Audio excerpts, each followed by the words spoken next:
राम राम सारे भाइयों ने और मेरी बहना ने। आप सभी का दोबारा से एक बार स्वागत है। Hello everybody, welcome to my YouTube channel. Myself Devendra Pratap Singh and I am a drugs inspector and medical devices officer under government of India.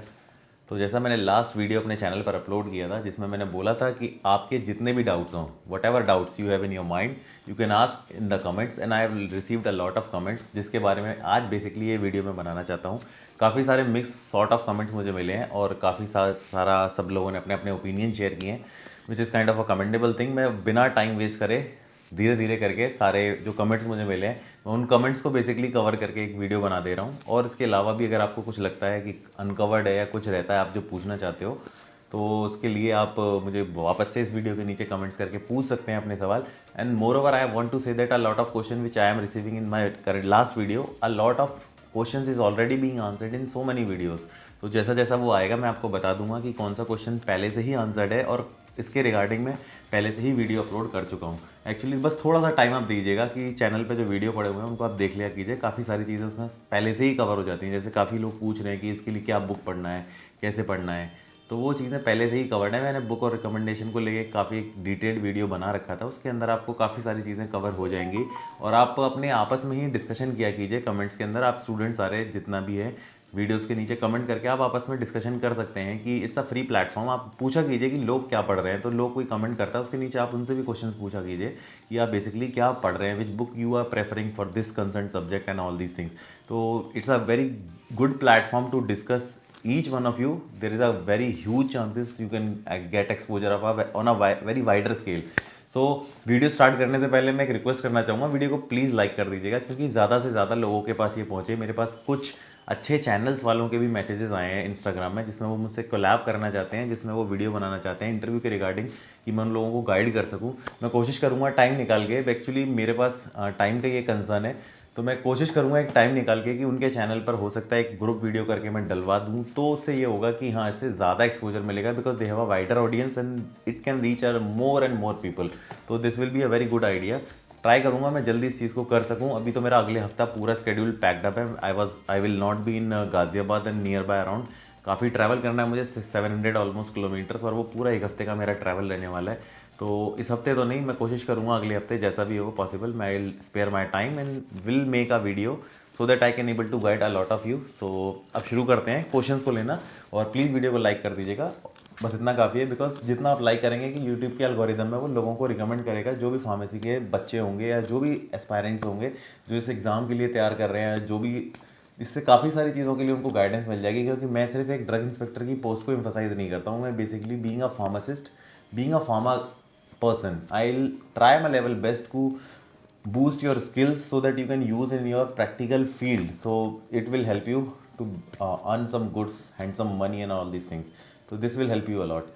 So just like the video so that it will keep spreading. Okay, so अब हम comments लेना शुरू करते हैं। सबसे पहला जो comment है फार्माटेक 1443 का, इन्होंने मुझसे बोला है, sir in Maharashtra the eligibility criteria of experience has been cancelled. Okay, sir, I don't think that freshers are not good enough. If discipline and knowledge is present, then they must be selected. Even the one with MPharm or experience have to learn in their probation period. I must agree my guy. मैं इनसे बिल्कुल agree करता हूँ कि अगर कोई pharmacy graduate है और उसके पास डिसिप्लिन है, नॉलेज है, he must be selected. I really admit that कि अगर किसी के पास नॉलेज है और स्किल है, he must be selected by the UPSC. I am not denying this fact.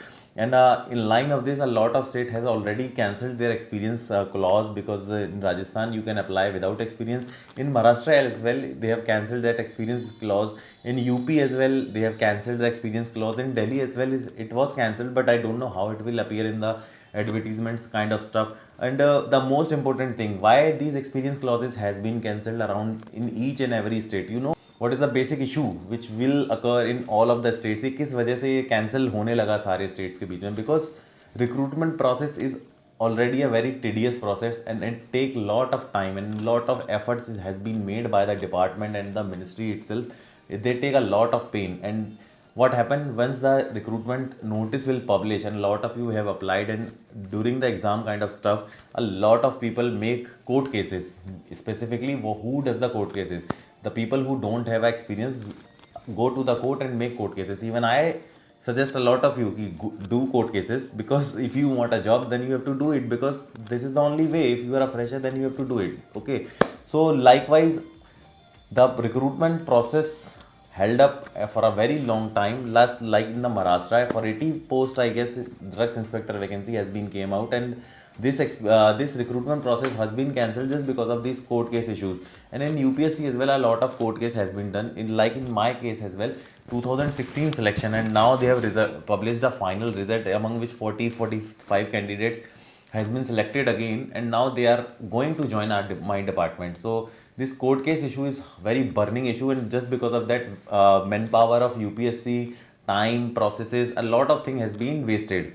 So just to make it uniform and streamlined, a lot of states are adopting this methodology so that they can cancel and abolish the experience clause from the recruitment process, and they'll figure it out so that the recruitment process will not be affected by all these court cases and all. So just this is the basic reason by which they are almost every state nowadays cancelling their experience clause from the recruitment processes. This is the main thing. So if he is saying that if a discipline and knowledge is present, then they must be selected. I admit that. I am not denying that a guy which is not having experience, but it is well sound knowledge and have a discipline, he must be selected. But don't think it otherwise. Just take an example.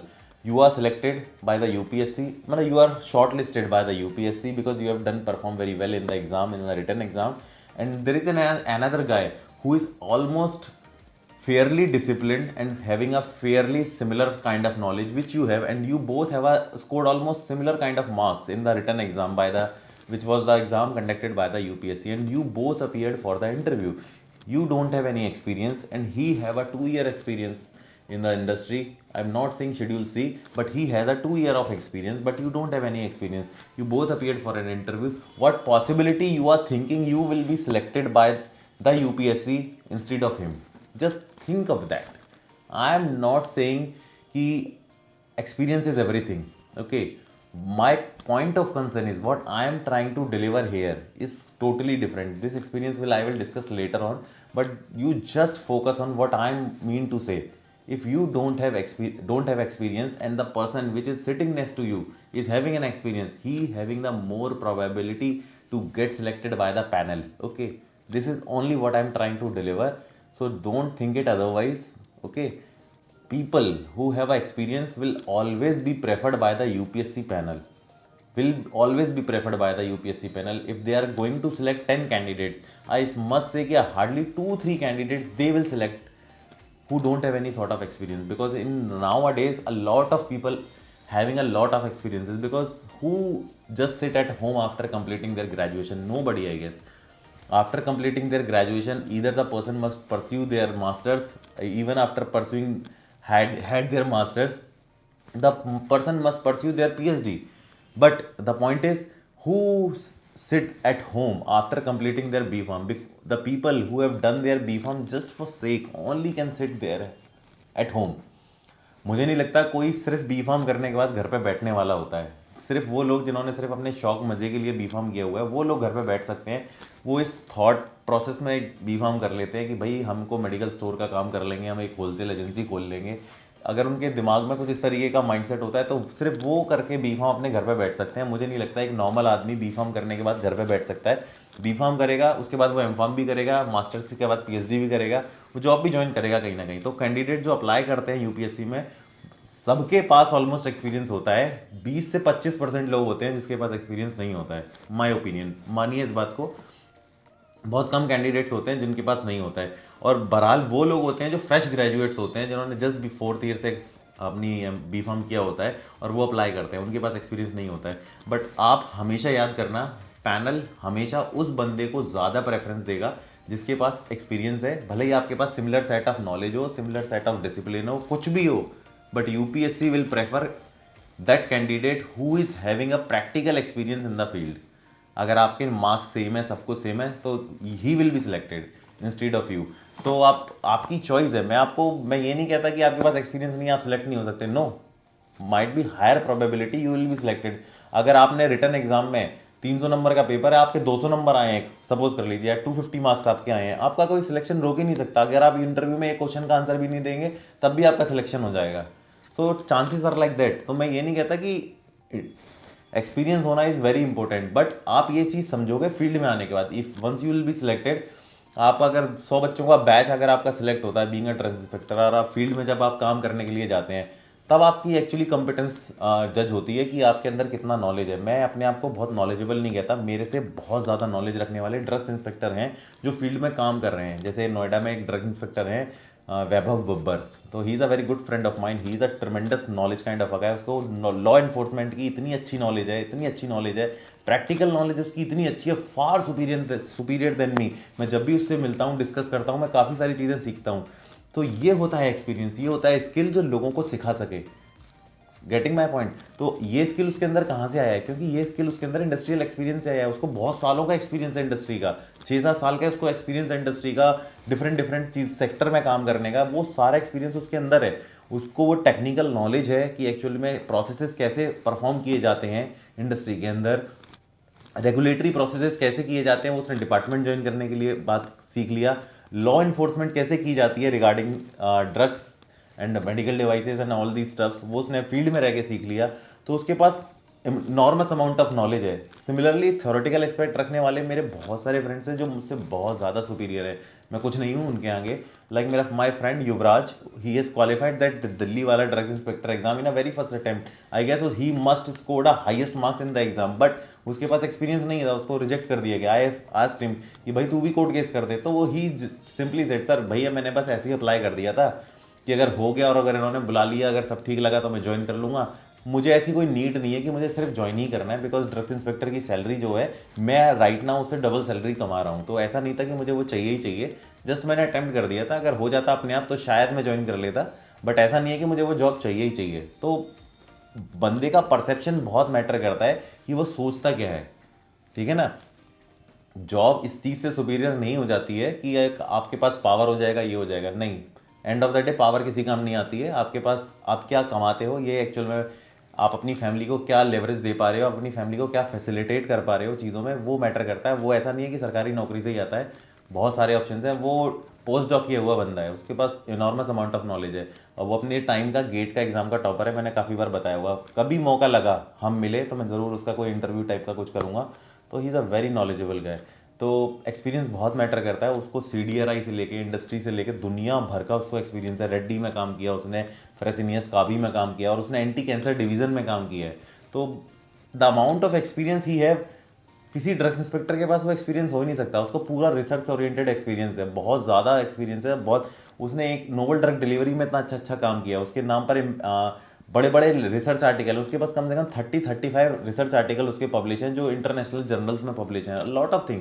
तो सारी चीज़ें experience से आती हैं। तो वो अगर मैं उस बंदे को कंपेयर करूंगा किसी एक ड्रग्स इंस्पेक्टर से, तो मुझे ऐसा लगेगा कि मैं उस बंदे की बेइज्जती कर रहा हूँ, क्योंकि ड्रग्स इंस्पेक्टर कुछ नहीं है उसके आगे, उसकी नॉलेज के आगे, बिकॉज वो उसने अटेन किया, वो उसने सीखा है, एक्सपीरियंस से सीखा है।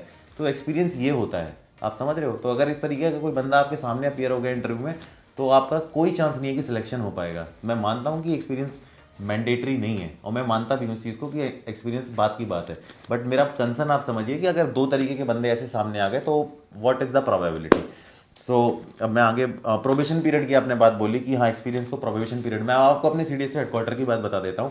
मैं CDSC हेडक्वार्टर में ज्वाइन किया, मेरे को तो अच्छा खासा एक्सपीरियंस था। मैं अपनी लाइफ मैंने कैसे एक्सपीरियंस लिया वो चीज़ें मैं आपके साथ शेयर करूँगा, बिकॉज आज की डेट में क्या है, people people are very impatient. उनको ना अपनी कंफर्ट जोन से बाहर नहीं आना है, उन्हें अपनी कंफर्ट जोन से बाहर नहीं आना है। उनको लोगों को बस आज की डेट में एक चीज़ आती है, कंप्लेंट करना, लेकिन अपनी कंफर्ट जोन से बाहर आके स्ट्रगल करना नहीं जानते हैं ना। वो चाहते हैं कि हम इतना स्ट्रगल करें। लाइफ में सबके बहुत स्ट्रगल है, मुझे भी पता है। मैं यहाँ आज इतनी एक अच्छी ज़िंदगी जी रहा हूँ, ऐसा नहीं है कि ये ज़िंदगी मेरे को प्लेट में सजा के मिली है ना। मैंने इसके लिए बहुत मेहनत की है, और यहाँ आने के लिए नॉट जस्ट मी मेहनत किया हूँ, मेरी वाइफ ने मुझसे ज़्यादा मेहनत की है।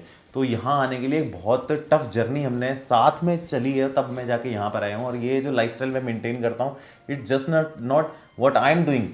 मैं इस लाइफस्टाइल को मेंटेन ही नहीं कर पाता अगर मेरी वाइफ मेरे साथ नहीं खड़ी हुई होती। मैं अपनी सैलरी से कुछ नहीं कर सकता। What I am earning, I am just saying what I am earning, जो मैं एक्चुअल में कमाता हूँ, मेरी वाइफ मुझसे 5 गुना कमाती है। तो you can imagine what lifestyle I am living right now is just because of her. So it's just because of her. तो द एफर्ट वच जो हमने साथ में रह के जो जॉइंट एफर्ट डाले हैं, इट्स जो सब डाला है वो सब कंफर्ट जोन से बाहर आके डाला है। तो कंफर्ट जोन से तो बाहर आना पड़ेगा भाई, तभी उसके बाद कुछ होगा। प्रोबेशन पीरियड की बात हो रही थी। ज्वाइन करने के बाद हेडक्वार्टर में I was posted in headquarter for more than 5 years. 5 साल सिर्फ हमने एप्लीकेशन रिव्यू करे हैं। 5 साल तक मैं किसी भी इंडस्ट्री में नहीं गया, मैंने कोई ऑडिट नहीं किया, मैंने कोई इन्वेस्टिगेशन नहीं किया, मैंने कोई रेड नहीं की, मैंने कोई सीजर नहीं किया, मैंने कोई सैंपलिंग नहीं की, जो ड्रग्स इंस्पेक्टर का प्राइम काम है।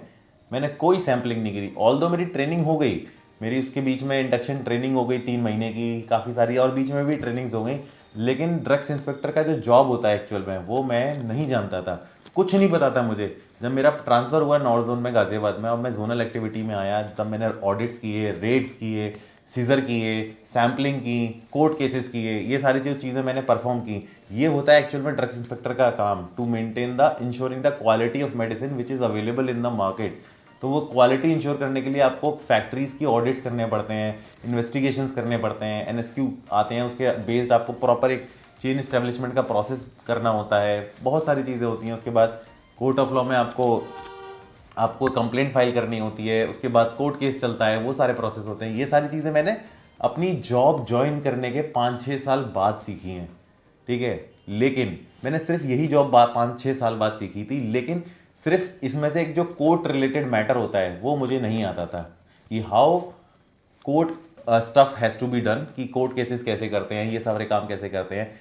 बट टेस्टिंग से रिलेटेड इन्वेस्टिगेशंस कैसे किए जाते हैं, ये सब मुझे पहले से ही आता था, because I was a part of a industry जहाँ ये सब काम पहले से ही होता था। क्योंकि हमारे इंडस्ट्री में जब कोई एनएसक्यू आता है तो उसकी इन हाउस स्टडी, उसकी इन हाउस जो होती है, उसके ऊपर कापा क्या लेना है, उसके ऊपर किस तरीके से इन्वेस्टिगेशन करनी है, कि ये रूट कॉज एनालिसिस करना होता है, ये सारे काम हम तब करते थे। तो हमें ये सब पता था, और यही सारे काम इंस्पेक्टर आते हैं जब हमारे यहाँ पर इंडस्ट्री में, तो वही ये सब वो पूरा स्टडी यही करके जाते हैं कि भाई ये एनएसक्यू आया है आपके यहाँ, आपकी तरफ से, इंडस्ट्री की तरफ से ऐसा क्या फेल्योर था जिसकी वजह से एनएसक्यू आया, आपने प्रोसेस में कहाँ कमी थी, आपके टेस्टिंग में क्या कमी थी, आपके मैन्युफैक्चरिंग प्रोसेस में कहाँ कमी थी। ये सारी चीज़ें मुझे पहले से आती थी।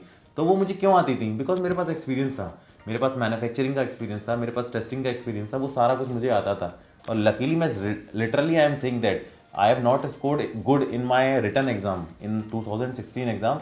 माई father in law was admitted in ICU। मैंने एग्जाम में कुछ अच्छा नहीं किया था, but my interview went so well, people amazed me just by talking to me, just because of what I have experienced. मेरे पास एक्सपीरियंस बहुत रिच था, अच्छा खासा सीखा हुआ था मैंने, तो वो मेरा एक्सपीरियंस देके मुझे आई गेस उन्होंने मुझे फुल ऑन फुल मार्क्स दे दिए थे, इसलिए मेरा सिलेक्शन हो गया, वरना मेरा सिलेक्शन हो नहीं पाता। मैं एग्जाम 35 मिनट्स में दे के निकल के बाहर आ गया था, पूरा UPSC वाला, मेकिंग अ रिक्वेस्ट कि माई father in law is in ICU, मैं यहाँ बैठ नहीं सकता, आधा घंटा लेट भी पहुंचा था सेंटर पर। तो gravity is what experience you have really make you rich in the field. तो प्रोबेशन की बात ऐसी है भाई, देख लो आपको डिपार्टमेंट क्या सिखाने वाला होता है और आप क्या सीखते हो। और अगर कोई इंस्पेक्टर जो बिना एक्सपीरियंस के यहाँ पे सिलेक्ट हुआ हो, मेरे ख्याल से हमारे यहाँ तो बैच में ऑलमोस्ट सारे लोग एक्सपीरियंसड है and they have a very good knowledge. तो अगर कोई अनएक्सपीरियंस इंस्पेक्टर ऐसा सिलेक्ट होगा, तो आप ये सोचो वो आपस में ही जो लोग साथ में रहते हैं वो कितना अनसिक्योर्ड सा फील करेगा, भाई उसे कुछ नहीं आता, ठीक है वो आके रह के सीख लेगा, मैं मानता हूँ, ठीक है। लेकिन ये जॉब ऐसी नहीं है कि ये यहाँ आके सीखने वाली बात, ठीक है चलता रहे, मैं इस बात को अग्री नहीं करता, सबके अपने अपने डिफरेंट माइंडसेट होते हैं। और मैं ये नहीं मानता कि सरकारी नौकरी ही सबसे अच्छी होती है और वही सब कुछ, उसके ऊपर कुछ है ही नहीं, मैं ऐसा बिल्कुल नहीं मानता। सरकारी नौकरी कोई एंड नहीं है किसी चीज़ का, आपको सीखना है, आपको ज़िंदगी में आगे बढ़ना है, there are lot of things you can do. But मेरा मानना ये है कि ये पब्लिक सेफ्टी का मैटर है, आपको यहाँ पर अनएक्सपीरियंस लोगों को लेना is a kind of risk which is being associated with the stuff. या तो आप एक काम करो, डिपार्टमेंट को या मिनिस्ट्री को कुछ ऐसा करना चाहिए कि अगर कोई जैसे एक्सपीरियंस का क्लॉज हटा रहे हैं वो लोग, तो उनको ऐसा कुछ एक करना चाहिए कि 2 साल की या 1.5 साल की, 18 मंथ्स की जो भी है, उनको practical training along with theoretical training ये इनको इम्पार्ट कर देनी चाहिए। बट जो हमारी ministry, I don't think so वो ऐसा कुछ एफर्ट लेने वाली है। आपको छोटे छोटे ट्रेनिंग्स देती रहती है, वो इंडक्शन ट्रेनिंग होगी आपकी 3 महीने की, उसके बाद हफ्ता भर की जो मिसलेनियस ट्रेनिंग्स होती हैं वो सारे देते रहते हैं वो। बट प्रैक्टिकली मुझे नहीं लगता वो 18 महीने की फुल ऑन ट्रेनिंग आपको देने वाले हैं। Government will not invest this amount of money, man power and all for the drugs inspector, मुझे नहीं लगता वो ये करने वाले हैं। बट सिलेक्शन हो सकता है, बट मैं आपका पॉइंट आप समझ गए हो ना, सिलेक्शन हो सकता है, लेकिन अगर सामने कोई बंदा खड़ा है आपके जिसके पास है, तो my dear friend you will be in trouble. आगे हम बात करेंगे। Greeting sir, please sir give your genuine answer back to me, can I correct the exam if I prepare for exam 5 months early from the exam date. अगर आपने अपने graduation में अच्छे से पढ़ाई किया है, 5 महीने का टाइम भी बहुत ज़्यादा हो गया, आप 1 महीने में भी क्रैक कर लोगे। पढ़ने की ज़रूरत नहीं होती है अगर आपने ग्रेजुएशन में अच्छे से पढ़ाई की है। और अगर आपकी पढ़ाई को छोड़े हुए लंबा समय हो गया है, if you are working in a private sector और समथिंग लाइक दैट, 2-3 महीने का टाइम बहुत ज़्यादा होता है पढ़ने के लिए। आपको सिर्फ एक मोटा मोटा ब्रीफ लेना है, आप पढ़ोगे, आपको सारी चीज़ें रिमाइंड आ जाएंगी कि भाई ये प्रोसेस होते हैं, ये इन्वॉल्व होते हैं, ये प्रिंसिपल्स इन्वॉल्व हैं सारे के सारे। बेसिकली ऊपर ऊपर से क्वेश्चन आते हैं, इन डेप्थ घुस के नहीं आता कुछ भी। साइटोक्रोम 4P450 ऐसा कुछ अंदर घुस के क्वेश्चन कभी नहीं आता है। किसी मैकेनिज्म को लेके भी बहुत डीप में घुस के कोई क्वेश्चन नहीं आता है, पेरीफेरी से क्वेश्चन आते हैं। और अगर आप एक बार बुक्स पढ़ेंगे, अपना रेफरेंस जो भी आपने पढ़ाई की थी वो एक बार आप पढ़ेंगे, definitely you will do it. But point is, अगर आपने बी फार्म अच्छे से पढ़ाई की है, मतलब अगर आप सोचो कि मुझे बी फार्म का क्या याद है, और आप आंख बंद करके सोचते हो मैं एक सब्जेक्ट का नाम लूँ, और आप सोच रहे हो कि मुझे ये याद है या नहीं है, और आप सोचते हो और आपको कुछ भी याद नहीं है, फिर आप पूछते हो अगर आपको 5 महीने में सिलेक्शन हो जाएगा, नहीं हो पाएगा फ्रेंकली सेइंग। लेकिन अगर आप आंख बंद करते हो, आपने एक टॉपिक लिया कि हाँ मैं सोचता हूँ कि हाँ मुझे ट्यूबरक्लोसिस के बारे में देखना है कि ट्यूबरक्लोसिस के कितने लाइन ट्रीटमेंट होते थे, first line, second line, third line, कौन कौन से ड्रग होते थे, उनका मैकेनिज्म ऑफ एक्शन क्या होता था, बेसिक बेसिक्स आपको याद है। मैं ये नहीं कहता आपको केमिकल मोइटीज तक याद है, बट आपको बेसिक पता है कि ये रिफैम्पसिन है या आइसोनियाजेड है, कैसे काम करता है, आपको इतना मतलब भर का याद है, आपका एग्जाम निकल जाएगा। तो अब आप अपने आप से अपनी स्किल सेट और नॉलेज वैल्यूएट कर लीजिएगा। तो 5 महीने का टाइम अगर आप इस सेट माइंड सेट पर हो तो 3 महीने में भी हो जाएगा। लेकिन 5 महीने का टाइम है, बहुत होता है, एफर्ट डालना शुरू कर दो आज से, पूरे दिल लगा के, definitely will be selected and my best wishes are with you. Sir UP drugs inspector में प्रीलिम्स के बाद मेंस होता है? नहीं, कोई प्रीलिम्स के बाद कोई मेंस नहीं होता, सीधा एक एग्ज़ाम होता है। प्रीलिम्स का एग्ज़ाम एक ही एग्ज़ाम होता है, ऑनलाइन एग्ज़ाम होता है, आप गए, आप एग्ज़ाम देंगे, 300 नंबर का पेपर होता है। एग्ज़ाम के बारे में कुछ पता करना है, वीडियो मैंने पहले से ही, जॉब गाइडेंस नाम से प्लेलिस्ट है, उसको खोलिए, आपको सब कुछ मिल जाएगा उसमें कि एग्ज़ाम कैसा होता है, क्या पैटर्न होता है, सिलेबस के बारे में डिस्कस करा, वो सब मैंने किया हुआ है। तो वो वीडियो आप प्लीज़ देख लीजिएगा, आपको काफ़ी सारी चीज़ें क्लियर हो जाएंगी।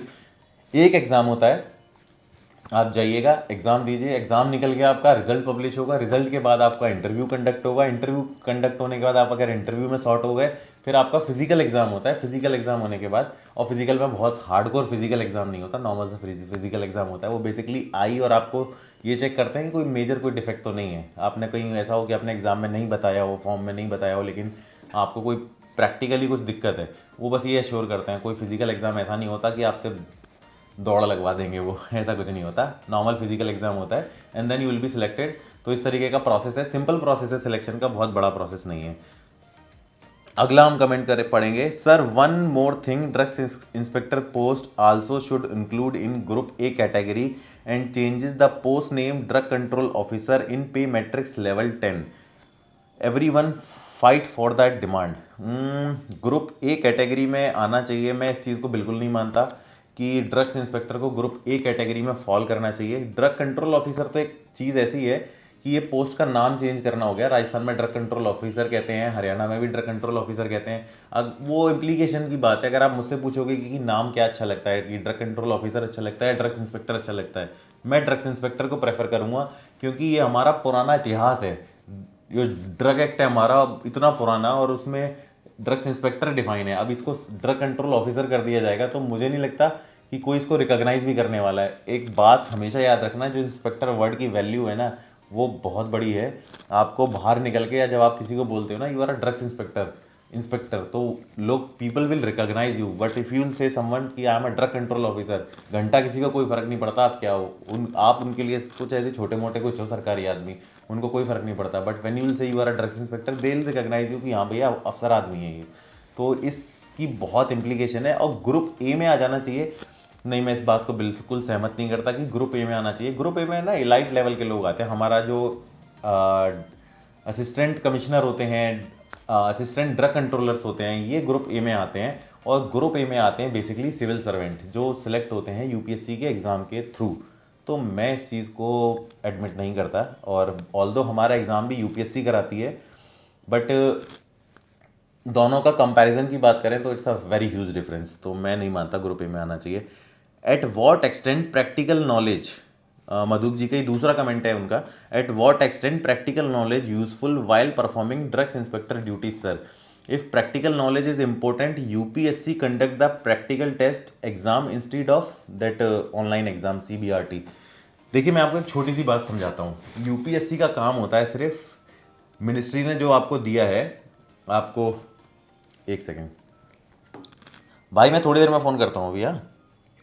हाँ, यूपीएससी का काम क्या होता है? यूपीएससी का काम होता है सिर्फ कि आपकी मिनिस्ट्री ने, वट एवर मिनिस्ट्री जो भी है, उसने आपको एक रिक्रूटमेंट का एक आपको डिटेल फॉरवर्ड कर दिया कि भैया ये हमारे यहाँ पे रिक्रूटमेंट होना है। Actually class B, group B post है, गैजेटेड पोस्ट है, इसलिए यूपीएससी को इसका रिक्रूटमेंट करना पड़ता है। तो यूपीएससी एक बॉडी है जो इसके लिए एग्जाम कंडक्ट कराएगी। तो यूपीएससी के पास सिस्टम है पूरा, there is a system in place, they have a system, they have a man power, they have a well setup organisation जो ये सब काम करा सकती है। तो मिनिस्ट्री आपकी अपनी यूपीएससी को भेजती है, भैया ये इतनी पोस्टों के लिए रिक्रूटमेंट करा दो और इतने लोगों को सिलेक्ट रिजल्ट करा के हमें दे दो, ताकि हम इनका भर्ती कर लें, हमारे यहाँ पर इतने लोगों की कमी है या इतने लोगों की हमें ज़रूरत है। तो ये काम होता है मिनिस्ट्री का, यूपीएससी का, कि लोगों को सिलेक्ट करके वहाँ भेज दे। ठीक है ना। प्रैक्टिकल नॉलेज, अभी मैं पॉइंट पर बाद में आऊँगा। तो आपने कहा कि यूपीएससी प्रैक्टिकल टेस्ट क्यों नहीं करा देती? ये यूपीएससी की रिस्पॉन्सिबिलिटी नहीं है।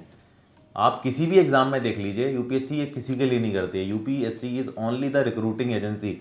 जो प्रैक्टिकल टेस्ट, ट्रेनिंग, एक्सपीरियंस, इस तरीके की जो चीज़ें हैं, ये सिर्फ आपका डिपार्टमेंट करता है, यूपीएससी नहीं करती है। ठीक है ना। तो ये यूपीएससी का रोल कभी होगा ही नहीं कि यूपीएससी ये काम करे। और प्रैक्टिकल नॉलेज कितना हेल्प करती है आपको फील्ड के अंदर काम करने के लिए, ये बहुत ज़्यादा इंपॉर्टेंट चीज़ है। एक अनएक्सपीरियंस्ड इंस्पेक्टर, आपको जब आपको इंस्पेक्टर बना दिया गया, आप भी इंस्पेक्टर हो, आपको भी सील मिल जाएगी, आपको भी ठप्पा मिल जाएगा। ठीक है। एक इंस्पेक्टर है जिसको एक एनएसक्यू इन्वेस्टिगेशन के लिए एक आपको इंडस्ट्री में भेज दिया। एक इंस्पेक्टर जिसको इंडस्ट्रियल एक्सपीरियंस भी है, दुनिया भर का एक्सपीरियंस है, वो एक एनएसक्यू के लिए, एक एनएसक्यू इन्वेस्टिगेशन के लिए एक फैक्ट्री में चला गया। वो अनएक्सपीरियंस इंस्पेक्टर जिसने सिर्फ किताबें पढ़ी हैं, उसको पता है भैया प्रिंटर का क्या होता है, टैबलेट का क्या होता है, उसने बेसिक बेसिक उसको पता है कि हाँ ये प्रोसेस मैंने किताबों में तो पढ़े थे। लेकिन जब वो वहाँ चल रहा होगा, प्रोसेस जब चल रहे होते हैं कि भैया जीएमपी ड्रेन क्या होती है, उसने जीएमपी ड्रेन तो देखी नहीं होती है। हैपा क्या होता है, हैपा में फिल्टर क्या होता है, एयर एक्सचेंज क्या होता है, दुनिया भर की सारी चीज़ें होती हैं जिससे हम चीज़ें एग्जामिन करते हैं। ये लेमिनार एयर फ्लो है, ये सब चीज़ें हैं। उनकी उसने इंटीग्रिटी कब किया है, फिल्टर इंटीग्रिटी क्या होती है, उसने एरिया क्वालिफिकेशन क्या होता है, वेंडर क्वालिफिकेशन क्या होता है, दुनिया भर की सारी चीज़ें हैं जो उस फ्रेशर बंदे को पता ही नहीं है एक्चुअल में होती क्या है। कुछ नहीं पता उसे। उसकी एनएसक्यू इन्वेस्टिगेशन का आप रिपोर्ट देखेंगे ना, he will not able to make that report clearly. उसको जो फॉर्मेट मिलेगा ना कि भैया एनएसक्यू इन्वेस्टिगेशन का एक रिपोर्ट बनाना है, तो वो अपने माइंड सेट से, थॉट प्रोसेस से, उसकी जो थॉरोटिकल नॉलेज है वो उसको उतारने की उसमें कोशिश करेगा, बट उसके अंदर प्रैक्टिकल एविडेंस नहीं आ पाएगा कि एनएसक्यू क्यों आया। लेकिन जिस बंदे को एक्सपीरियंस है वो उसकी जड़ तक उखाड़ के लेके आ जाएगा। That is the kind of experience which I am talking about, कि how it help in the work field. तो बहुत ज़्यादा इम्पैक्ट डालती है वो इस चीज़ को लेके। तो यूपीएससी का काम नहीं है वो प्रैक्टिकल कराना, वो आपका डिपार्टमेंट का काम होता है। यूपीएससी सिर्फ सिलेक्शन करके दे देती है। इन सिविल एज वेल वो सिर्फ आईएएस पीसीएस ऑफिसर्स का सिर्फ सिलेक्शन करती है। जो ट्रेनिंग कराने का काम होता है वो भारत सरकार का होता है, वो खुद ही कराते हैं। जो ऑफिसर की जो बॉडी होती है, जो आईएएस एडमिनिस्ट्रेशन और ये आईपीएस वाला एडमिनिस्ट्रेशन होता है, ये खुद ही उन लोगों की ट्रेनिंग कराते हैं। तो ये रोल उनका है, यूपीएससी का नहीं है। Ajay Yadav, he is one of my most talented subscriber. I really admit that कि वो चीज़ों को बहुत अच्छे से पढ़ता है, और I really appreciate such kind of people. और वो एक अच्छी किसी एक ऑर्गेनाइजेशन में काम कर रहा है, and he is having a good sort of experience. तो one day he will be selected, I will definitely sure about it, because he read very in depth. So his question is much more happy to see you, sir. I have a few questions related to recently amended Schedule M under the GSR number 922E, and one question from form number 1818A. Why we need two form number while works are same? Okay. During sampling, we take sample in form 18, followed by rule number 57 of the rule 1945, and in form number 18A we take sample under rule 163A, which is inserted under GSR number 202E.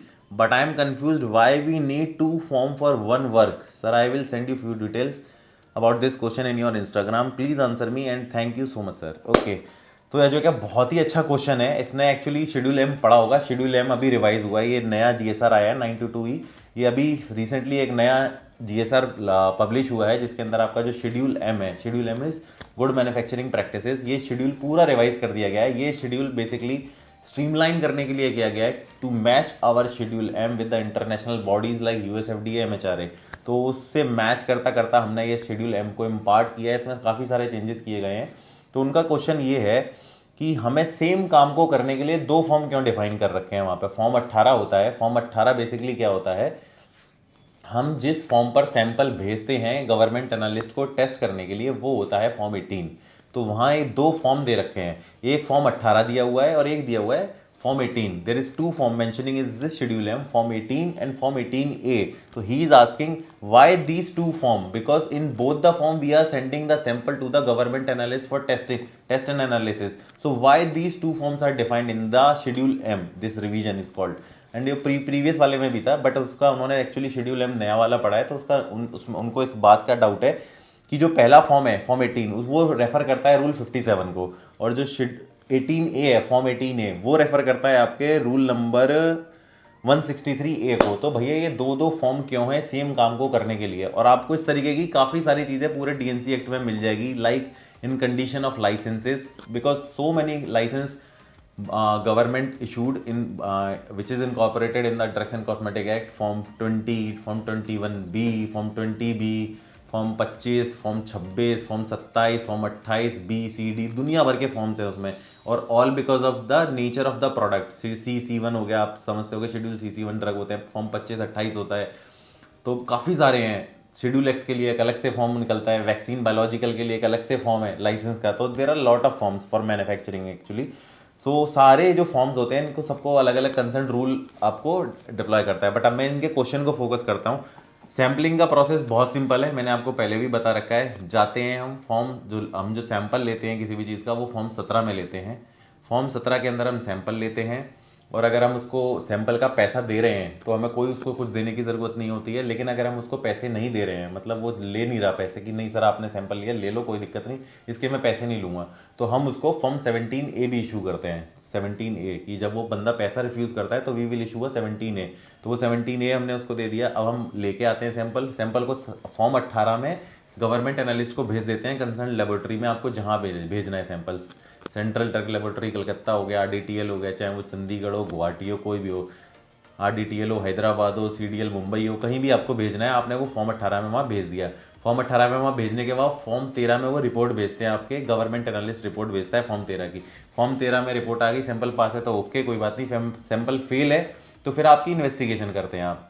Form उसकी पूरे process की investigation करते हैं। आपने जहाँ से sample उठाया था आप वहाँ उसको नोटिस देंगे according to the relevant sections कि भैया आप मुझे डिस्क्लोज करो कि आपने ये कहाँ से खरीदा था। वो उसकी इन्फॉर्मेशन डिस्क्लोज करेगा, फिर आपको वो जो इन्फॉर्मेशन देगा फिर आप उसको नोटिस दोगे, फिर वो उससे आप पूछोगे भैया डिस्क्लोज कर तूने कहाँ से लिया था। तो इस तरीके से चलता रहता है टिल जब तक वो चीज़ मैन्युफैक्चरर तक ना पहुंच जाए कि भैया बनाया किसने इसे। फिर लास्ट में जब वो मैन्युफैक्चरर तक पहुंच जाता है फिर आप क्या करते हो, जो आपके पास रिपोर्ट आती है गवर्नमेंट एनालिस्ट की वो 3 फॉर्म में 3 ट्रिप्लीकेट में आती है, 3 ओरिजिनल कॉपी आती हैं। तो पहली कॉपी तो आप उसको दे देते हो जिससे आपने सैंपल उठाया है, 2 ओरिजिनल कॉपी आपके पास रखी हुई हैं। फिर आप क्या करते हो, जब मैन्युफैक्चरर से कनेक्ट हो जाते हैं तो एक original report along with the portion of sample, जब आप पोर्शन उठाते हो 4 इक्वल पोर्शन में उठाते हो, एक तो उस बंदे को दे देते हो जिससे उठाया था, 3 आपके पास रह जाते हैं। तो उसमें से एक पोर्शन अब आप उस एक ओरिजिनल रिपोर्ट और एक वो पोर्शन सैंपल का पैक करके मैन्युफैक्चरर को भेज देते हो, भैया ये सैंपल हमने तेरा इस जगह से उठाया था और ये फेल हो गया है। इसके बारे में हमें दुनिया भर की टेक्निकल डिटेल हम उससे मांग लेते हैं,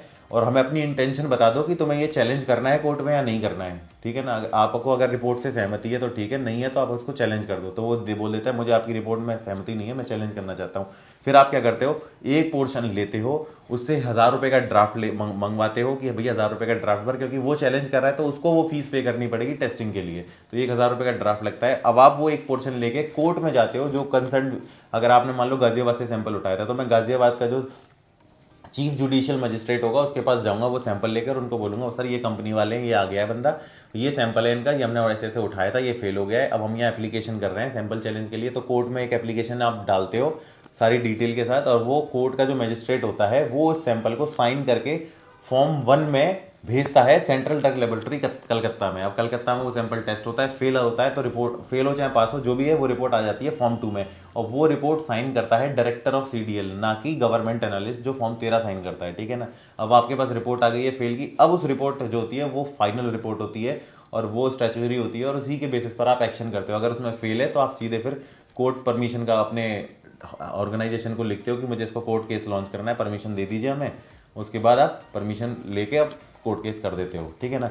इस बीच में क्या होता है, फैक्ट्री में जब आप उसको सैंपल भेजते हो वो डिनाई कर देता है कि हाँ भैया मेरे को आपकी रिपोर्ट से सहमति है, या वो चैलेंज करना चाहता है। चैलेंज करने के बाद जब चैलेंज हो जाता है उसके बाद आप एक बार उसकी फैक्ट्री में जाके इन्वेस्टिगेशन भी करके आते हो कि भैया तेरा ये सैंपल फेल क्यों हुआ, ऐसे प्रोसेस में तेरे क्या दिक्कत थी। मैं वो बोल रहा था ना एनएसक्यू इन्वेस्टिगेशन, वो ये वाली इन्वेस्टिगेशन होती है कि आप फैक्ट्री में जाते हो और उसको देखते हो कि कैसे क्या है दिक्कत जिसकी वजह से ये सैंपल फेल हुआ था। अब ये सैंपल फेल हुआ, उसकी रिपोर्ट आप बनाते हो, उसके बाद ये कोर्ट केस वाला प्रोसेस होता है, क्योंकि वो रिपोर्ट आपको अपने हेडक्वार्टर भेजनी होती है कि भैया ये हमारी इन्वेस्टिगेशन की पूरी रिपोर्ट है, इस बेसिस पर हमें कोर्ट केस लॉन्च करने की परमिशन दे दी जाए। तो ये पूरा प्रोसेस होता है। तो यहाँ इनका जो सवाल था अजय जी का कि फॉर्म 18 और फॉर्म 18A क्यों दिया हुआ है, मैं आपको बता देता हूँ सरल शब्दों में। जो फॉर्म 18 होता है वो बेसिकली होता है एलोपैथिक ड्रग्स के लिए, समझ रहे हैं आप। अब आप इसके रिलेवेंट सेक्शंस और रूल्स आप पढ़ लीजिएगा, आप जब पढ़ोगे तो आपको क्लैरिटी इजीली हो जाएगी। बहुत सरल शब्दों में मैं बता देता हूँ।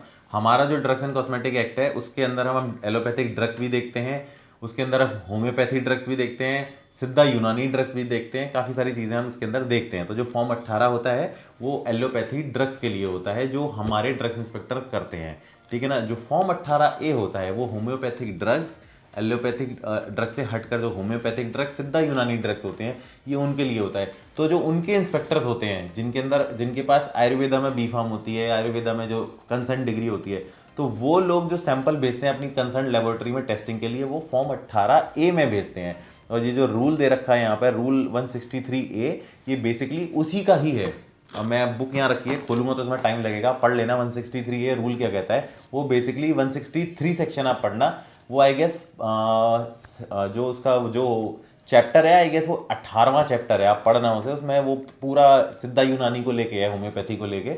तो जो उनके इंस्पेक्टर होते हैं वो जो सैंपल भेजते हैं वो फॉर्म 18A में भेजते हैं। तो जो आप पढ़ोगे ना कंडीशंस ऑफ लाइसेंस ये वो, तो अगर कोई कंडीशन ऑफ लाइसेंस उनके प्रेमाइसेस को लेके होगा तो वो भी इस तरीके से रेफरल करेगा, तो वो क्रॉस लिंक होता है। तो कई बार ऐसा लगेगा ये सेम काम के लिए दो दो चीज़ें क्यों दे रखी हैं, सेम काम के लिए दो दो चीज़ें दे रखी हैं। दुनिया भर के लाइसेंस इशू होते हैं अलग अलग, आपका एक क्वेश्चन शायद पहले भी आया था, कई सारे लाइसेंस इशू होते हैं। तो कंडीशन ऑफ लाइसेंस ना आपको ऐसा लगेगा यार ये बार बार रिपीट क्यों हो रहा है। कंडीशन ऑफ लाइसेंस आपका हर किसी के लिए अलग अलग हो गया।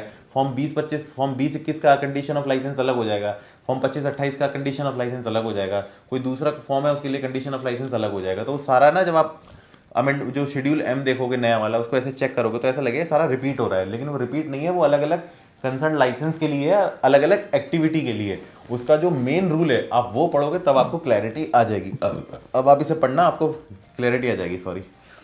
अब हम अगला कमेंट पढ़ेंगे।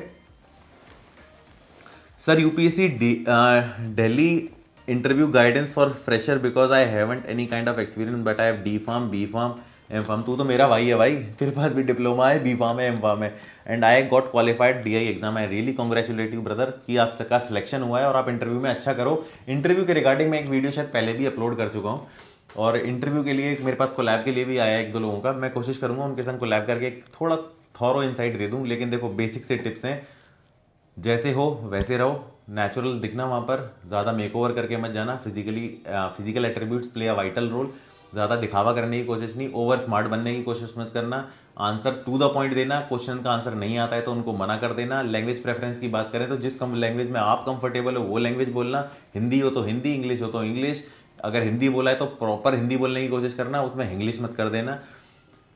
जिस सब्जेक्ट में आपकी मास्टरी है वो पूछेंगे आपसे, उसका नाम देना, जिस इंस्ट्रूमेंट पे आपने काम किया है उसमें जिसमें आपकी मास्टरी है उसका नाम देना, ओवर स्मार्ट बनने की बिल्कुल कोशिश मत करना, टू द पॉइंट आंसर करना। कोई चीज़ आपको नहीं आती है तो सर को स्ट्रेट फॉरवर्ड कर देना, सर आई डोंट नो। उनको घुमाते फिराते जवाब बिल्कुल पसंद नहीं होते हैं, स्ट्रेट जवाब पसंद होते हैं। और बैठने का मैनर, एडिकेट्स, ये सब बहुत मैटर करते हैं, इन सब चीज़ों पर ध्यान देना। इंटरव्यू वाला वीडियो एक बार आप उसे देख लो, काफ़ी सारा एक अच्छा आपको डीप इनसाइट मिल जाएगा। बट इंटरव्यू के रिगार्डिंग अगर आपका स्पेसिफिकली आप कुछ पूछना चाहते हो कमेंट में डाल देना, मैं डेफिनेटली आपको हेल्प करूंगा। I am always open for it. और इंस्टाग्राम मेरी आईडी कहीं कहीं पे रिफ्लेक्ट हो रही होगी, डाल देना, नहीं भी हो रही हो तो डिस्क्रिप्शन में डाल देना। एक्चुअली मुझे आजकल टाइम नहीं मिल रहा है वीडियो को ठीक ठाक से एडिट करने का, तो मैं ये सब चीज़ें नहीं कर पा रहा हूँ। कल तो मैंने जो लास्ट वीडियो डाला था वो फ़ोन से रिकॉर्ड किया और ऐसी फुटेज डाल दी मैंने, मेरे को लिटरली टाइम नहीं मिला। I just need to address you guys, okay. So long waited video but worthy, ये कह रहे हैं हमारे सिद्धेश शुक्ला जी शायद। तो sir will you please guide about normal cut off, how many question should attempt correctly to get selected. 300 number का paper होता है, अगर आपके आधा भी नंबर आ गए, 150 मार्क्स आपने स्कोर कर लिया, आधा भी कर दिया, तो you will be selected, don't worry about it. इतनी कट ऑफ जाती है और इतना ही चलता है बहुत। अगर इजी एग्जाम आ जाए तो 170 के आसपास कट ऑफ जाती है, तो इतना ही होता है, आपका इजीली आराम से सिलेक्शन हो जाएगा। अगला क्वेश्चन हम लेते हैं, sir are PharmD doctorate of pharmacy students eligible for central and DA exam.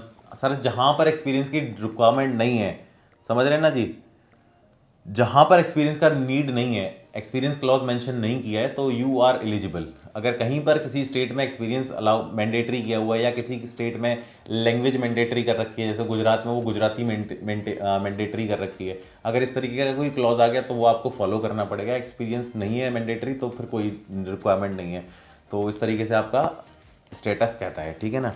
अब अगला, thank you so much sir, अगर मेरा सिलेक्शन होगा तो आपकी वजह से। भाई मैं लिटरली वेरी थैंकफुल हूँ, जिनका भी सिलेक्शन हुआ और कहीं भी वो मुझे उसका हल्का सा भी क्रेडिट देते हैं कि सर आपने हमारी हेल्प करी और दिस लिटरली हेल्प अस, जिसकी वजह से हमारा सिलेक्शन हुआ।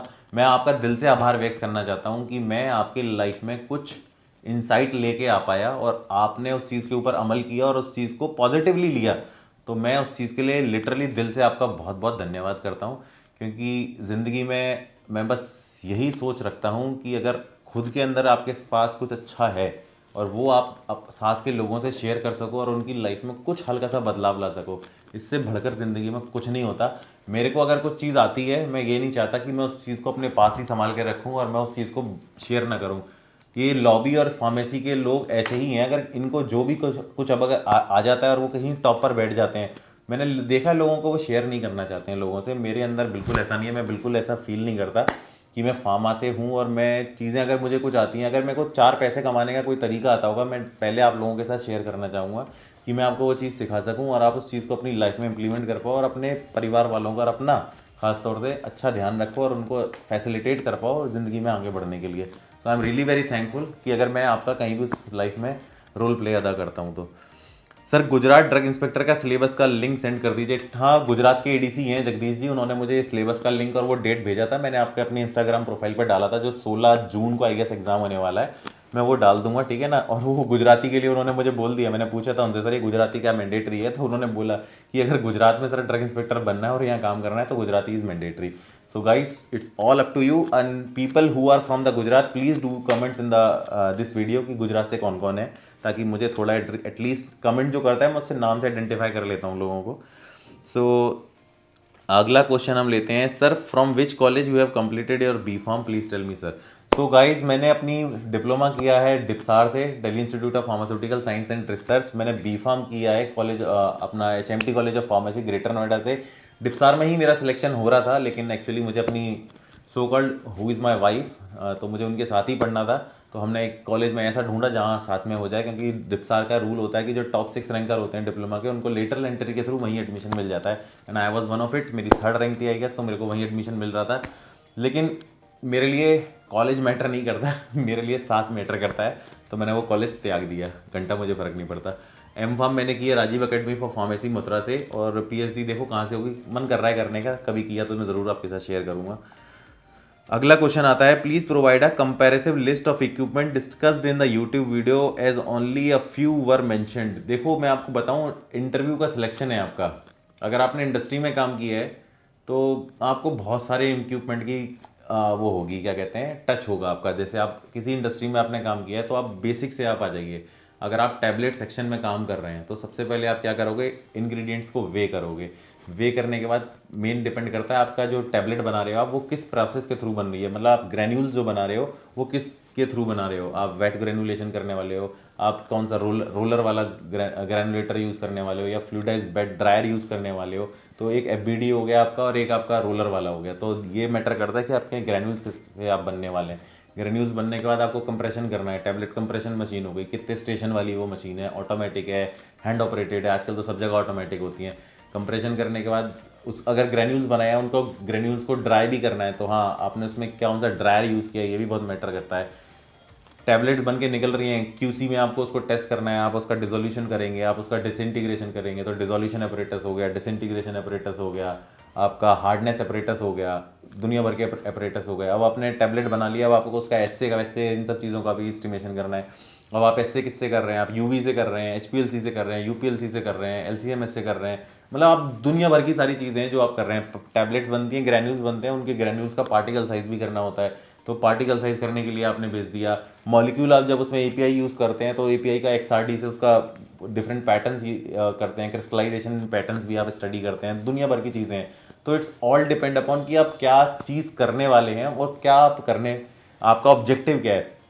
लेकिन आप सिर्फ ये इंटरव्यू इनसाइट से पूछ रहे हैं, तो मैं आपसे सिर्फ इतना कहना चाहूँगा, किसी भी एक इंस्ट्रूमेंट में आपको मास्टरी होनी चाहिए, और आई गेस वो एचपीएलसी हो तो ज़्यादा बेटर है, क्योंकि ये सबसे बेसिक इक्विपमेंट है। और अगर आपको एचपीएलसी चलाना आता है अच्छे से और सब कुछ पता है आपको कि एचपीएलसी क्या है, कैसे है, कैलिब्रेशन कैसे होता है, कॉलम का क्या रोल होता है, कैसे कैसे सब चीज़ होती है, वो सब आपको पता होना चाहिए, तो आपका सिलेक्शन होने के चांसेस अच्छे बन जाते हैं, क्योंकि आपको वो समझते हैं कि आपको प्रैक्टिकली इन चीज़ों की नॉलेज है।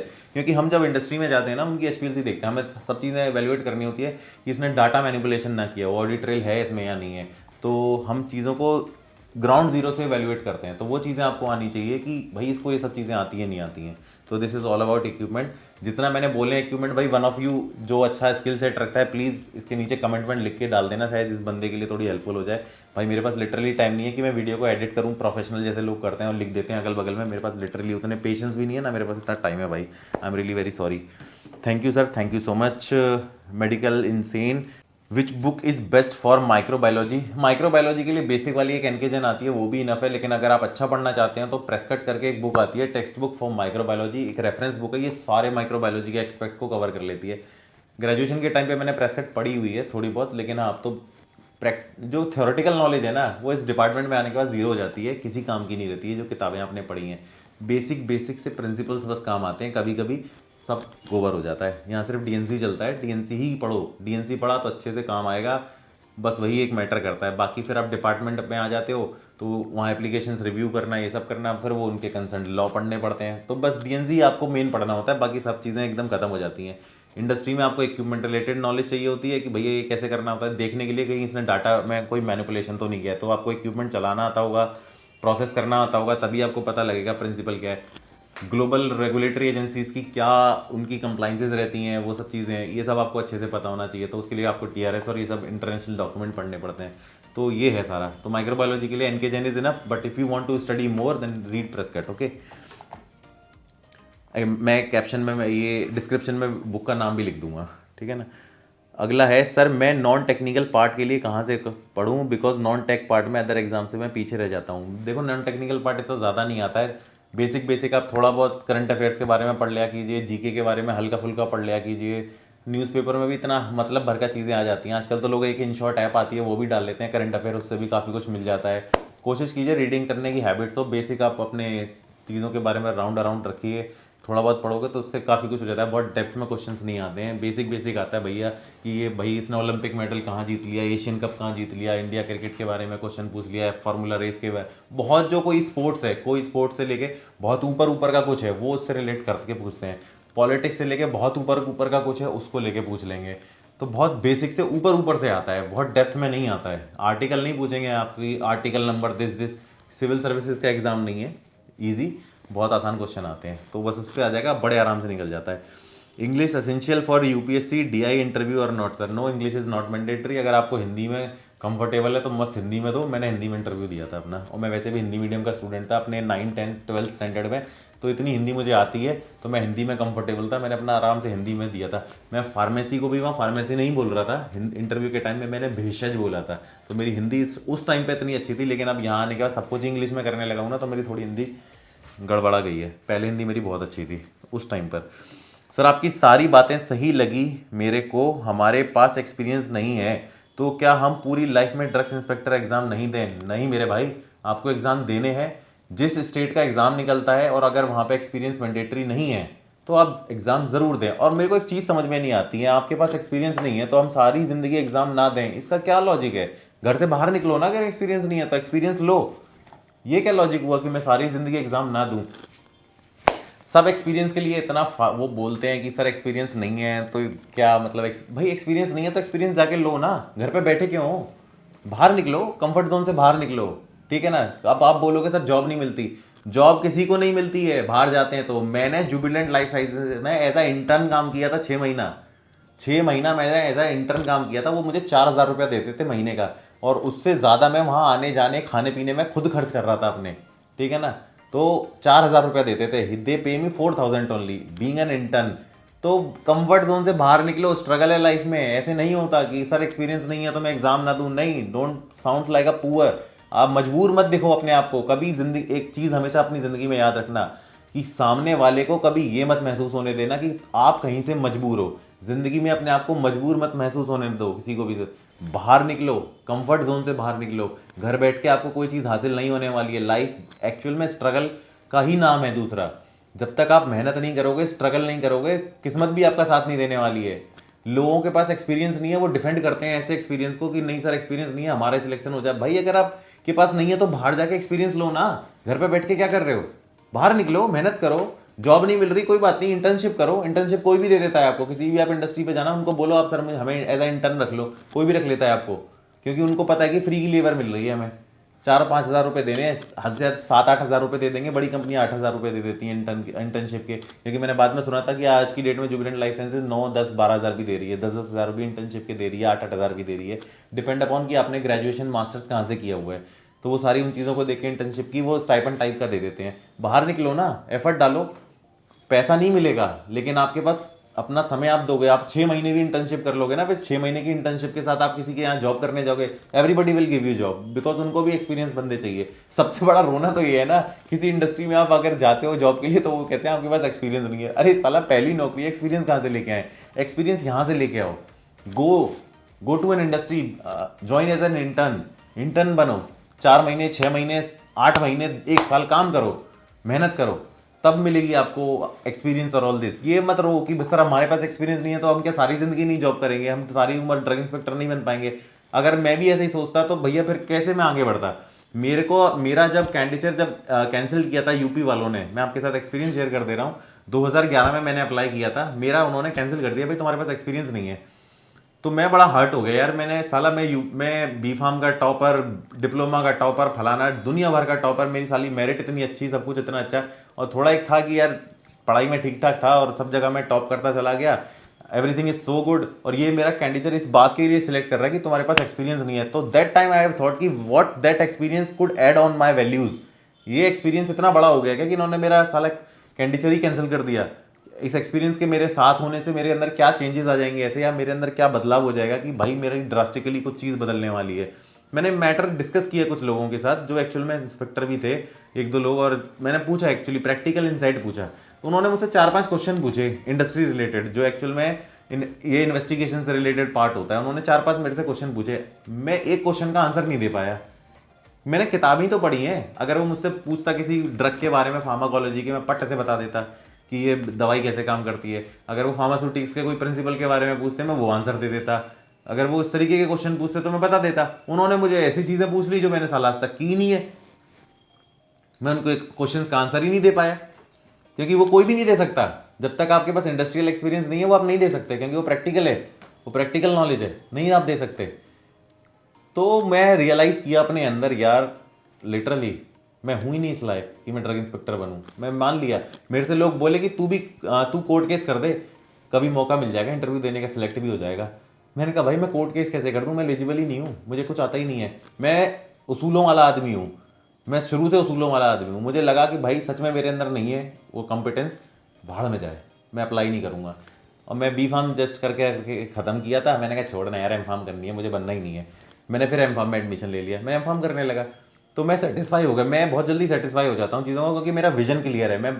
अगर मेरे अंदर कोई कमी है ना, मैं उसको एक्सेप्ट करना जानता हूँ। मैं उसके लिए जिरह नहीं करना चाहता, मैं उस चीज़ को एक्सेप्ट करना चाहता हूँ, क्योंकि मुझे ज़िंदगी में आगे बढ़ना है। मुझे बहस नहीं करनी किसी से, और आगे कैसे बढ़ा जाता है? मेहनत करके, ठीक है ना। बहस करके नहीं आगे बढ़ा जाता, मैं वो चीज़ अच्छे से जानता हूँ। तो मैं कभी बहस नहीं करता। अगर मेरे अंदर कोई कमी है मैं सीधे मानता हूँ और उस दिन मैंने अपनी कमी मान ली कि भाई मैं मानता हूँ, मैंने जस्ट बी फार्म किया है और मैं एम फार्म कर रहा हूँ, फर्स्ट ईयर में हूँ। और भाई उन्होंने मेरे से सवाल पूछे 4, मेरे से तो एक का भी आंसर नहीं दिया गया, और लिटरली हैं तो अपने काम से रिलेटेड, लेकिन हाँ ठीक है, मैंने पढ़ाई नहीं है कभी, तो मैं कैसे आंसर देता भाई। तो मैं समझ गया इस बात को कि भाई ये तो भाई सही बात है एकदम। तो इस चीज़ को मैंने एडमिट भी किया कि ठीक है भाई, चलो समझा जाएगा। तो और बेसिकली उन्होंने वैसे क्वेश्चन एक एयर एच से रिलेटेड क्वेश्चन पूछा था, एक उन्होंने थ्योरेटिकल प्लेट्स को लेके क्वेश्चन पूछा था जो पेरेंट्रल्स में होते हैं, लेमिनार एयर फ्लो को लेके क्वेश्चन पूछ लिया था पेरेंट्रल्स में जो करते हैं। मैंने पढ़ा है बेसिक बेसिक चीज़ें, लेमिनार एयर फ्लो करता क्या है, ठीक है ना। क्वालिफिकेशन से रिलेटेड उन्होंने क्वेश्चन पूछ लिए थे, एयर एक्सचेंज रेट को लेके क्वेश्चन पूछ लिए थे। मैंने डीएनसी इतने डीप में पढ़ी नहीं कभी भैया मैं आंसर दे पाता उनका, क्योंकि हम तो डीएनसी अपने हिसाब से पढ़ते हैं ना, सभी यही से पढ़ते हैं। लेकिन वो चीज़ उन्होंने ऐसे पूछ ली कि वो एक्चुअली उसके प्रोडक्ट की क्वालिटी को इंटरफेयर कर सकती है, तो वो चीज़ हमने नहीं पढ़ी थी, मैंने नहीं पढ़ी और हम भी नहीं पढ़ते। मैं लिटरली बोल रहा हूँ, हम नहीं पढ़ता, कोई नहीं पढ़ता, जो टॉपर भी होगा ना वो भी नहीं पढ़ता, क्योंकि ये चीज़ें वो हैं जो एक्चुअली एक्सपीरियंस से आती हैं, नहीं आता ऐसा सब कुछ। और ये ऐसे क्वेश्चंस ना यूपीएससी वाले भी नहीं पूछने वाले एग्जाम में, क्योंकि वो बहुत डीप चीज़ें हैं, पर वो एक्सपीरियंस मैटर करता है, वो एक्चुअल एक्सपीरियंस है। तो वो मैं समझ गया कि मेरे पास नहीं है, और मैंने उस चीज़ को एडमिट करा कि नहीं यार मेरे में नहीं है, मुझे सीखना पड़ेगा इंडस्ट्री में जाके। और सारी चीज़ें मैंने इन्फॉर्म करने के बाद जब मैं इंटर्न ज्वाइन किया जुबिलेंट लाइफ साइंसेज में, तो मैं सीखा वो सारी चीज़ें, I learn a lot of things, और वो चीज़ें मेरे को इम्पैक्ट डालती हैं इस चीज़ को। जब मेरा 2016 का सिलेक्शन हुआ, मेरे पास मैन्युफैक्चरिंग से रिलेटेड भी एक्सपीरियंस था, टेस्टिंग को लेकर भी एक्सपीरियंस था, because I was a drug analyst. Testing को लेकर भी दुनिया भर का एक्सपीरियंस हो गया था मुझे, तो मैं चीज़ों को सीखा। मैं बहस नहीं किया किसी से, या मैं अपना ओपिनियन और तर्क नहीं जताया किसी को कि नहीं भैया मैं भी उतना एलिजिबल हूँ। ना भैया मैं नहीं हूँ, मैं मानता हूँ इस बात को, किताब 4 पढ़ने से नॉलेज नहीं आती है। एक्चुअल में मैंने ऐसे ऐसे लोग देखे हैं जिन्होंने बहुत मॉडरेट स्कोर किया है अपने एग्जाम में, लेकिन उनके पास इतना रिच एक्सपीरियंस है उस काम को करने का कि वो किताब वाले बंदे को पास कर देगा फील्ड के अंदर। क्यों? क्योंकि भैया उसके पास प्रैक्टिकल नॉलेज इतनी है। हमारी किताबी नॉलेज गोबर है, किसी काम नहीं आती है फील्ड में आने के बाद। सिर्फ जो काम आता है वो प्रैक्टिकल नॉलेज काम में आती है। इसलिए मैं हमेशा एम्फसाइज करता हूँ भैया रो मत कि हम पे एक्सपीरियंस नहीं है। भैया नहीं है तो बाहर निकलो घर से, कंफर्ट जोन से बाहर आओ, अपने एफर्ट डालो। पैसा नहीं मिलेगा, मुझे भी नहीं मिला था, 4,000 रुपया मिलता था साला। मुझे पता है मैं कैसे, that days were the hardest day of my life. कितने दो तो कई कई दिन मैं भूखा भी सोया हूँ, सिर्फ बाहर से लाके एक समोसा खा लिया, 2 पकौड़े खा लिए, सो गया। Although my father was a deputy police, पर मैं फादर से कभी एफर्ट नहीं लिया उस चीज़ को। मैं बहुत अच्छी रिच फैमिली से बिलोंग करता हूँ, मेरे पापा के पास बहुत पैसा है, बट मैंने अपने फादर से कभी एफर्ट नहीं लिए कि भैया मेरे को पढ़ाई करा दी बस बहुत है, अब मेरा टाइम है, अब मुझे स्ट्रगल करना है। मुझे पता था, मैं इस चीज़ को अपने दिमाग में लेके बैठा हुआ था कि भाई मेरे को स्ट्रगल करना है, आगे बढ़ना है, तब के ही मैं आगे बढ़ूंगा। ये चीज़ मेरे अंदर पहले से ही क्लियर थी। तो मैं निकला बाहर, बहुत मैंने टफ डेज निकाले, ठीक है, जैसा तैसे करके मैं यहाँ पहुँच गया। पर मेहनत लगती है हर चीज़ को करने के लिए, हिम्मत मत हारो, बाहर निकलो। एक्सपीरियंस नहीं है तो एक्सपीरियंस लो, इंटर्न बनो, जॉब करो, एक्सपीरियंस लो, बाहर निकलो और लो और अप्लाई करो, सिलेक्शन होगा। My best wishes are with you. Sir क्या इस बार कुछ फ्रेशर सिलेक्ट हुए यूपीएससी एग्जाम में? मैं हर बार का आपको फैक्ट्स बता रहा हूँ, आप कभी भी फैक्ट्स निकाल के देख लेना। कंपैरेटिवली जो जिनके पास एक्सपीरियंस होता है ना वो हमेशा ज़्यादा सिलेक्ट होते हैं नंबर ऑफ कैंडिडेट्स फ्रेशर के कंपैरिजन में। इस बार भी जो हमारे भी बैच से जिनका रिजल्ट आया ना, वे भी ऑलमोस्ट जितने 45 कैंडिडेट्स हैं, आई गेस ऑलमोस्ट मैंने अभी 15 लोग देखे हैं जिनको मैं जानता हूँ पर्सनली, सबके पास एक्सपीरियंस है। तो that experience play a very vital role, you cannot deny that. तो focus on it rather than making excuse for it, rather focus on it. मिलता नहीं है किसी को ऐसे कोई, आप एक्सक्यूजेस देने लगते हो चीज़ों को। मैं जस्टिफाई नहीं कर रहा, एक्सपीरियंस वो हटा दें बढ़िया बात है, एक्सपीरियंस हटा दिया बढ़िया बात है वो, लेकिन एक्सपीरियंस हटाने के बाद भी वो आपकी लाइफ को इम्पैक्ट करेगा। क्यों? क्योंकि आपके पास वहाँ जो इंटरव्यू देने जा रहे हैं 10-10 साल के एक्सपीरियंस वाले लोग भी आते हैं वहाँ पर। क्या करोगे आप वहाँ पे? इसलिए मैं फोकस करता हूँ एक्सपीरियंस को। नहीं भी है कोई बात नहीं, हटा दें वो कोई बात नहीं, लेकिन आपके पास जो वहाँ इंटरव्यू देने आ रहा है बंदा, उसके पास तो एक्सपीरियंस है, आप उसके आगे कैसे फाइट करोगे? नहीं कर पाओगे। थोड़ा बहुत एक्सपीरियंस होना इसलिए बहुत जरूरी है। इंटर्न बनो, जॉब करो, लो एक्सपीरियंस बट डेफिनेटली लो। मेरी बात का पॉजिटिव मीनिंग समझो मैं क्या कहना चाहता हूँ आप लोगों से। Sir please make a video on MPSC DI exam 2024 117 vacancy. मैंने एक नॉर्मल सा एक वीडियो में उसके बारे में बता दिया था। हर एक स्टेट को लेके ना एक video banana is a very difficult task, और स्टेट का और सेंटर का ऑलमोस्ट सारी चीज़ें सेम रहती है, सिलेबस थोड़ा अलग होता है, लेकिन ये जो स्टेट का एग्जाम है ना ये थोड़ा सर्टेन होगा। आपको इसमें क्वेश्चंस कुछ भी पूछ सकते हैं, जीके वीके के क्वेश्चन अंधे पूछ सकते हैं, एमपी स्टेट के बारे में आपसे काफ़ी कुछ पूछ सकते हैं, तो उस चीज़ के लिए आप प्रिपेयर रहिएगा। ये चीज़ें आपको बहुत इंपैक्ट डालेंगी, तो उस तरीके से आप पढ़ लेना। क्योंकि all and all drugs inspector की जो आप तैयारी करोगे ना वो लगभग सेम ही होती है, ज़्यादा फर्क नहीं होता है। तो सब कोलैबोरेटिव है। चैनल के ऊपर जॉब गाइडेंस प्लेलिस्ट के अंदर आपको दुनिया भर का मैटर मिलेगा, देखो उसको, आपको काफ़ी सारा कुछ सीखने को मिलेगा। जो जो मैं आपके साथ शेयर करता हूँ, बातें करता हूँ, उससे आपको काफ़ी कुछ सीखने को मिलेगा। और स्टेट के भी जो हैं वो आप देखो, और मैं कोशिश करूँगा आने वाले टाइम में अपना एक स्टूडियो सेटअप करके कुछ लोगों का पॉडकास्ट करके आपको चीज़ें और लोगों से डिस्कस करके आपको थॉरली रिवील कर पाऊँ, कुछ और अच्छे इंटरव्यूज़ ले पाऊँ जिससे आपको इंसाइट मिले और चीज़ें सीखने को मिले। What is the guarantee that Dooj, ये ऋतिक जी हैं जिन्होंने कमेंट किया है, what is the guarantee that those who got selected after getting experience have the requisite knowledge? Please do not make such kind of statement and demotivate the fresher preparing for the post. To determine whether you have skill set or not, UPSC take a thorough exam. Na, my dear friend, UPSC will take exam based on the facts which is written in the book. By that exam, UPSC is not giving you a certificate of excellence ki you are well educated and well trained and everything is like that. No, UPSC is not doing that. There is a time कि UPSC के लिए experience mandatory था, but हम ही लोगों ने court में cases कर करके रिक्रूटमेंट के प्रोसेस को इतना कॉम्प्लिकेट कर दिया है कि वो प्रोसेस ऑब्स्टिकल में इतना पड़ जाता है कि the bodies is in bodies जो है वो थॉट में आ गई हैं, वो पूछती हैं मिनिस्ट्री से कि भैया ऐसा क्यों हो रहा है, हमारे प्रोसेस बहुत हेल्ड अप हो रहे हैं। तो हम ही ने सजेशन दिया कि एक्सपीरियंस हटा दो। वैसे भी इनको यहाँ पे 5-6 साल, हमारे डिपार्टमेंट का क्या है कि यहाँ लाकर हम वैसे भी उन्हें 5 साल यहीं रखते हैं, काम तो कुछ कराते नहीं है, तो धीरे धीरे सीख ही लेंगे। तो यही पॉइंट ऑफ व्यू से वो एक्सपीरियंस अबॉलिश किया जा रहा है। लेकिन आप मेरी बात नहीं समझ रहे हो, मैं कहना क्या चाहता हूँ आपसे। एक्सपीरियंस का पॉइंट भले ही वो हटा दें, लेकिन जो बंदे वहाँ इंटरव्यू देने जा रहे हैं, जो बंदे रिटर्न क्वालिफाई करके एग्जाम वहाँ दे क्वालिफाई करके इंटरव्यू वहाँ जो देने जा रहे हैं, 80% of the candidates are already having experiences. आपकी प्रोबेबिलिटी बहुत कम है सिलेक्ट होने की अगर इस तरीके के कैंडिडेट ज्यादा आ गए। आप समझो उस बात को, मैं कहना क्या चाहता हूं, आप समझ ही नहीं रहे हो मेरी बात को। और आप अगर ये कह रहे हो कि क्या गारंटी है, गारंटी है, सामने बैठा है आपके गारंटी। और मेरे जैसे कितने लोग हैं, मैं आपको गारंटी दे देता हूं इस चीज की, जिनके पास एक्सपीरियंस है, they are very well qualified then the people who don't have experience. एक नहीं, मैं 1000 एग्जाम्पल खड़े कर दूंगा आपके आगे। मैं एक काम करता हूँ, किसी दिन वैभव का इंटरव्यू लेके दिखाता हूँ आपको, टाइम निकाल के मैं मिलने जाता हूँ नोएडा उससे, एक गेट टुगेदर टाइप की भी हो जाएगी और थोड़ा ब्रीफ आपको आइडिया लग जाएगा कि एक्सपीरियंस क्या गारंटी देता है। आप पूछ रहे हो ना ऋतिक जी की एक्सपीरियंस क्या गारंटी देता है, मैं आपको गारंटी दिलाता हूँ आपको कि एक्चुअल में एक्सपीरियंस क्या गारंटी देता है। Just to put some light on you guys कि एक्चुअली एक्सपीरियंस क्या मैटर करता है, मैं आपको वही इंसाइट देने वाला हूँ। फ्रेशर्स मेरी बात को लेके ऑफेंड ना हो, मैं किसी को डीमोटिवेट नहीं कर रहा हूँ, मैं आपको मोटिवेट कर रहा हूँ इस चीज के लिए कि अगर आपकी ग्रेजुएशन खत्म हो गई है, घर मत बैठो, इंटर्न ज्वाइन करो। कहीं पे जॉब नहीं मिल रही है तो इंटर्न ज्वाइन करो।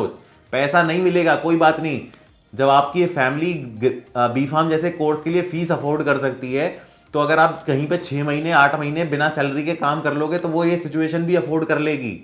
आप इंटर्न ज्वाइन करो, 6 महीना, आपको 6 महीने वहां काम करके इंटर्नशिप का एक्सपीरियंस का सर्टिफिकेट मिलेगा, उसके सहारे आपको जॉब भी मिल जाएगा। अच्छा, तो वो जॉब आपको आपके स्किल सेट को इंप्रूव करने में बहुत हेल्प करने वाली है। मैं ये कहना चाहता हूं, मैं ये एड्रेस करना चाहता हूं, आप उस चीज को किसी और ही डायरेक्शन में लेके चले गए। देखो, मैं आपको एक छोटी सी एक एग्जांपल देता हूं। अगर आपका माइंडसेट है ना वो पॉजिटिव है, तो आप मेरे जो मैसेज में डिलीवर करना चाहता हूं उस मैसेज का एक्चुअल मीनिंग आप समझ जाओगे। लेकिन अगर आपका माइंडसेट ही गलत है, तो आप मैं कितनी भी पॉजिटिविटी फैलाने की कोशिश करूं, बट आप हमेशा नेगेटिव चीजों को ही फोकस करोगे। तो माइंडसेट पॉजिटिव रखो मेरे दोस्त। जब तक आपका माइंडसेट पॉजिटिव नहीं है ना, जिंदगी में कुछ हासिल नहीं कर पाओगे। मेरे साथ के दुनिया भर के ऐसे ड्रग इंस्पेक्टर हैं और दुनिया भर के मैंने लोग ऐसे ऑफिसर्स देखे हैं, जॉब करते हैं, सब करते हैं, रिटायर हो जाते हैं, मैंने उनको कुछ बड़ा हासिल करते हुए नहीं देखा। और प्रैक्टिकली मैं कह रहा हूँ, जॉब करने के बाद कोई कुछ बड़ा हासिल नहीं करता है। बड़ा हासिल करने के लिए आपको वो होता है ना, ये हमारा बॉक्स है, इस बॉक्स से बाहर निकल के सोचना पड़ता है। तो अगर इस तरीके का माइंडसेट जो रखते हैं, अगर कोई इस तरीके का माइंडसेट रखते हैं, I am free to open my mindset with you guys, क्योंकि मैं इस बॉक्स से बहुत बाहर सोचता हूं।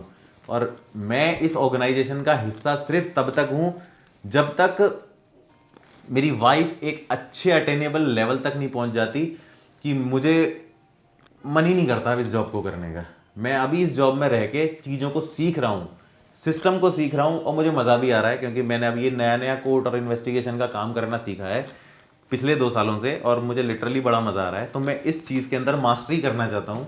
मास्टरी करने के बाद, और हो सकता है 3-4 साल में हो सकता है काफ़ी चीज़ें सीख जाऊँगा, उसके बाद I guess I will quit, because मेरा जो जो सोचने का दायरा है वो इस बॉक्स से बहुत बाहर है। मैं कुछ बड़ा करना चाहता हूँ और वो मैं इस जॉब में रह के नहीं कर पाऊंगा।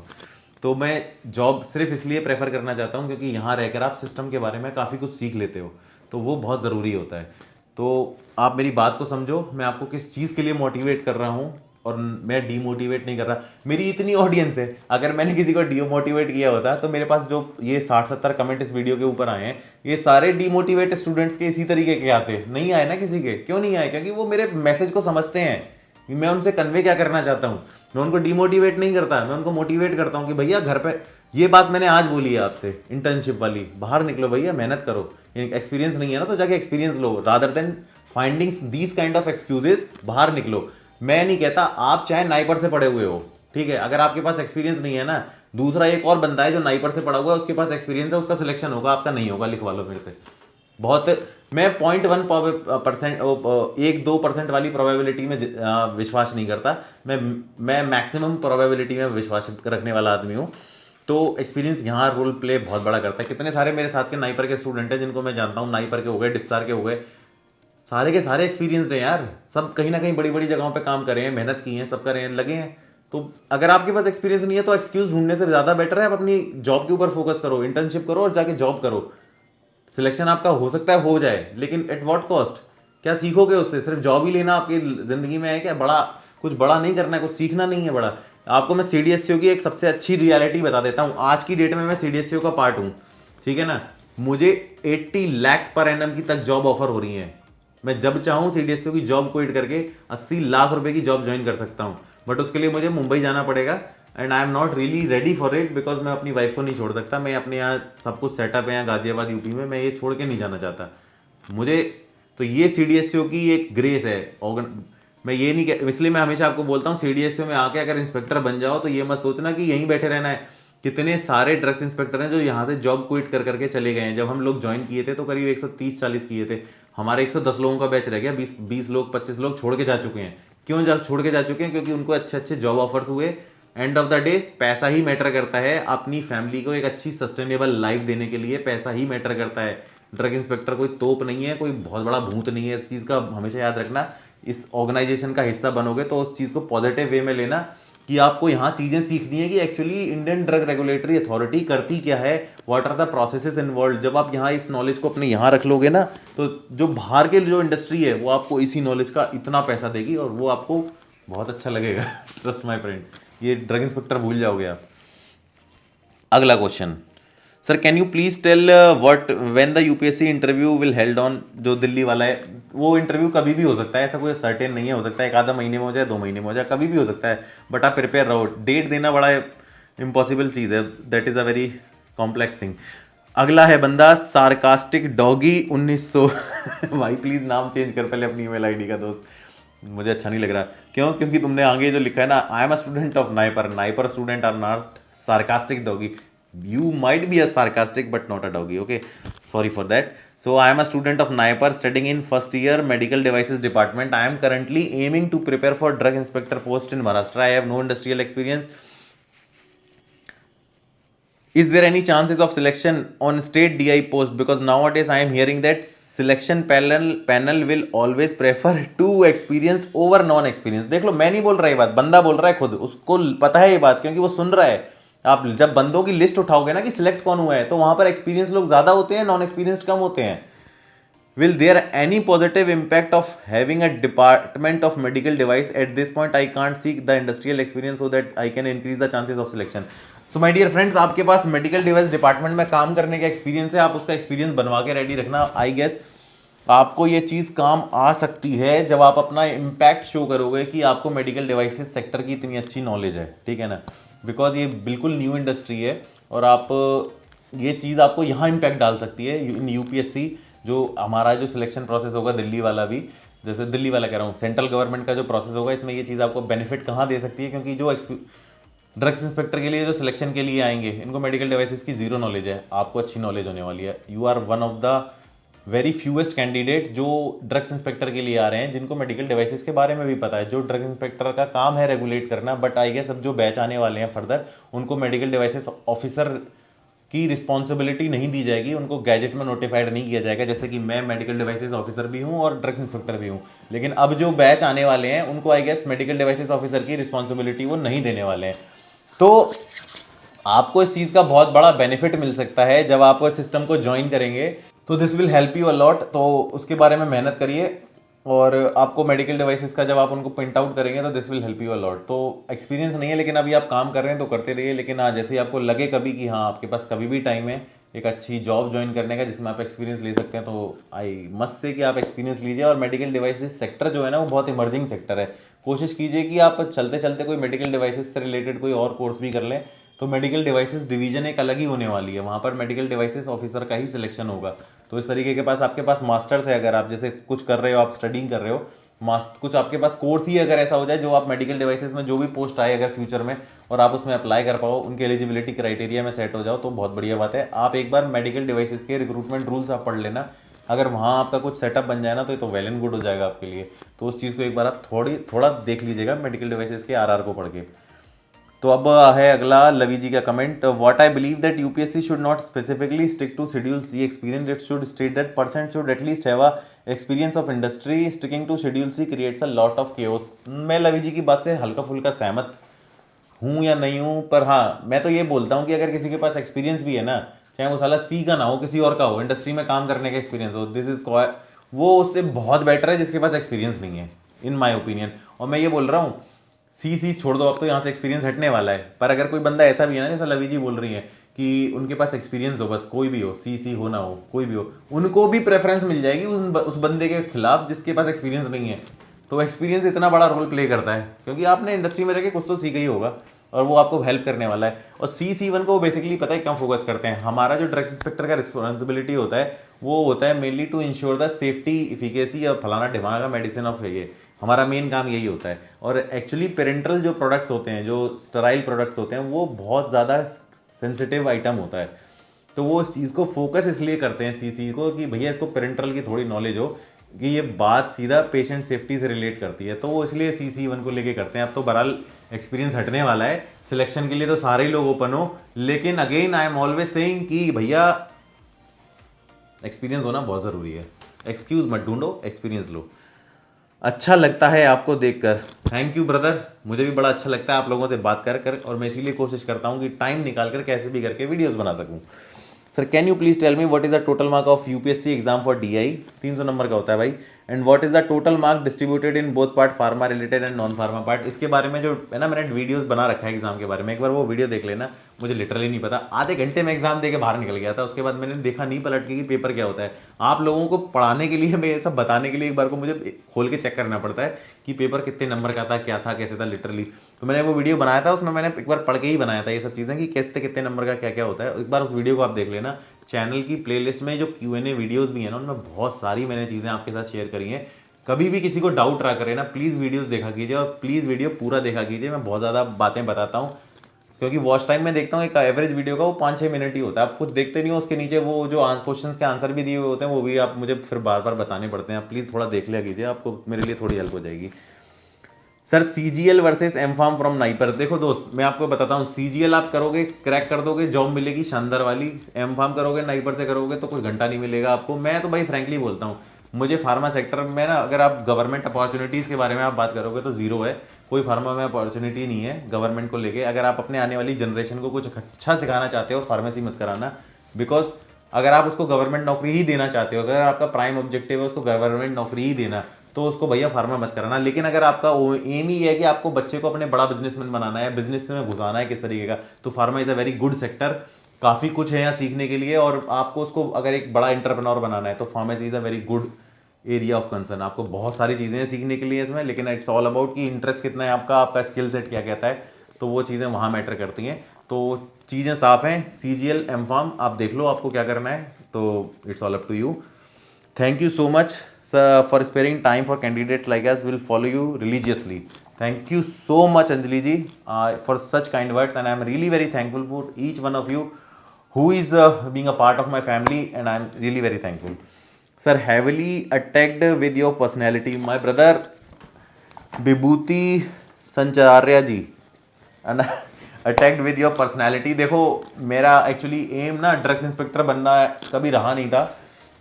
मेरा हमेशा से सिर्फ एक ये सपना था, मैं छोटा भी था तो मैं हमेशा यही सपना देखता था कि मैं एक बड़ा बिजनेसमैन बनूंगा। और आज भी वही माइंडसेट लेके मैं चीज़ों को सीखने की कोशिश करता हूँ। मैं कभी भी ड्रग इंस्पेक्टर बनता हूँ, कभी भी ऑडिट रेट्स या कहीं भी कुछ करता हूँ, किसी भी इंडस्ट्री में जाता हूँ, मैं हमेशा ये चीज़ सीखने की कोशिश करता हूँ कि अगर ये बंदा ऐसा कर रहा है तो इस चीज़ को मैं अगर कभी कुछ सोचूं तो क्या कर सकता हूँ। मैं हमेशा इस चीज़ को ऐसे लेके सोचता हूँ कि इस माइंडसेट और इस थॉट प्रोसेस के साथ कभी कोई इंस्पेक्टर काम नहीं करता। जो करता है वो डिपार्टमेंट छोड़ के निकल जाता है कहीं अच्छी जगह, ठीक है ना। तो मैं हमेशा यही चीज़ सोच के रखा हूँ। और दूसरा सबसे बड़ा ना मेरे लिए ना, काम से पहले ना मेरी फिजिकल हेल्थ है। मैं हमेशा इसके ऊपर हमेशा फोकस्ड रहूं। तो अच्छा खाने की कोशिश करो। सोना तो मैं नहीं कहूँगा कि अच्छे से सो, बिकॉज मैं अगर अपनी बात करूं तो मैं करीब 3 महीने से 4 घंटे से ज़्यादा नहीं सोया हूँ। और I am living in a very sleep deprived stage, because मुझे ऐसा लगता है कि ये ग्राइंड करने का टाइम है, मेहनत करने का टाइम है।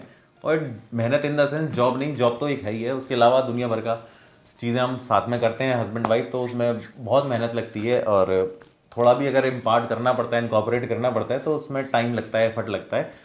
तो नींद ऐसी है, तो नींद का तो मैं कभी नहीं कहूँगा, लेकिन अच्छा खाओ, अच्छा माइंडसेट रखो, योगा करो। अगर जिम नहीं कर सकते तो कुछ ना कुछ एक फिजिकल रूटीन बनाओ और अपनी पर्सनैलिटी को ना थोड़ा इंप्रूव करने की कोशिश करो।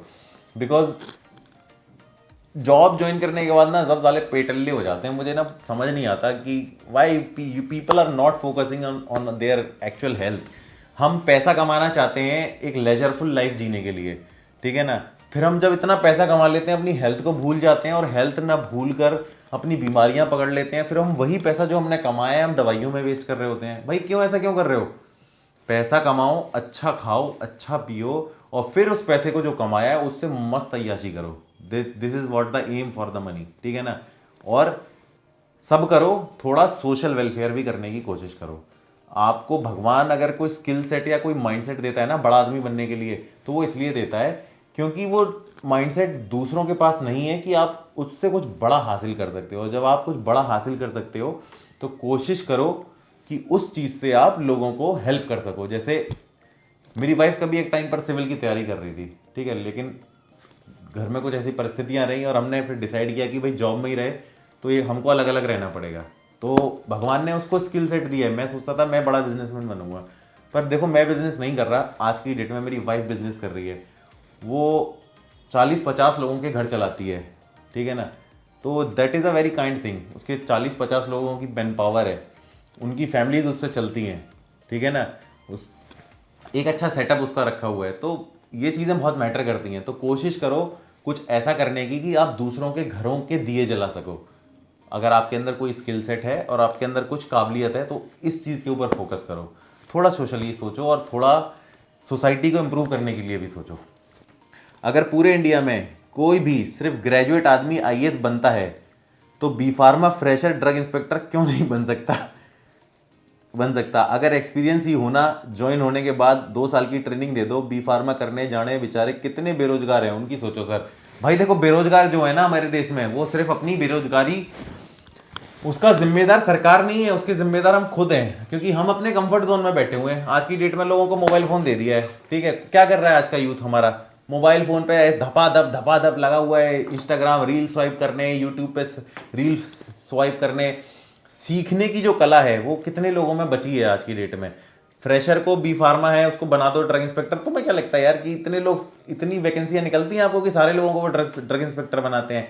जो सक्सेस का रेट होता है, जितने लोग अप्लाई करते हैं उसमें से 1% लोग होते हैं जो सिलेक्ट होते हैं, चाहे वो ड्रग इंस्पेक्टर हो, चाहे वो आईएएस अफसर हो या पीसीएस अफसर हो।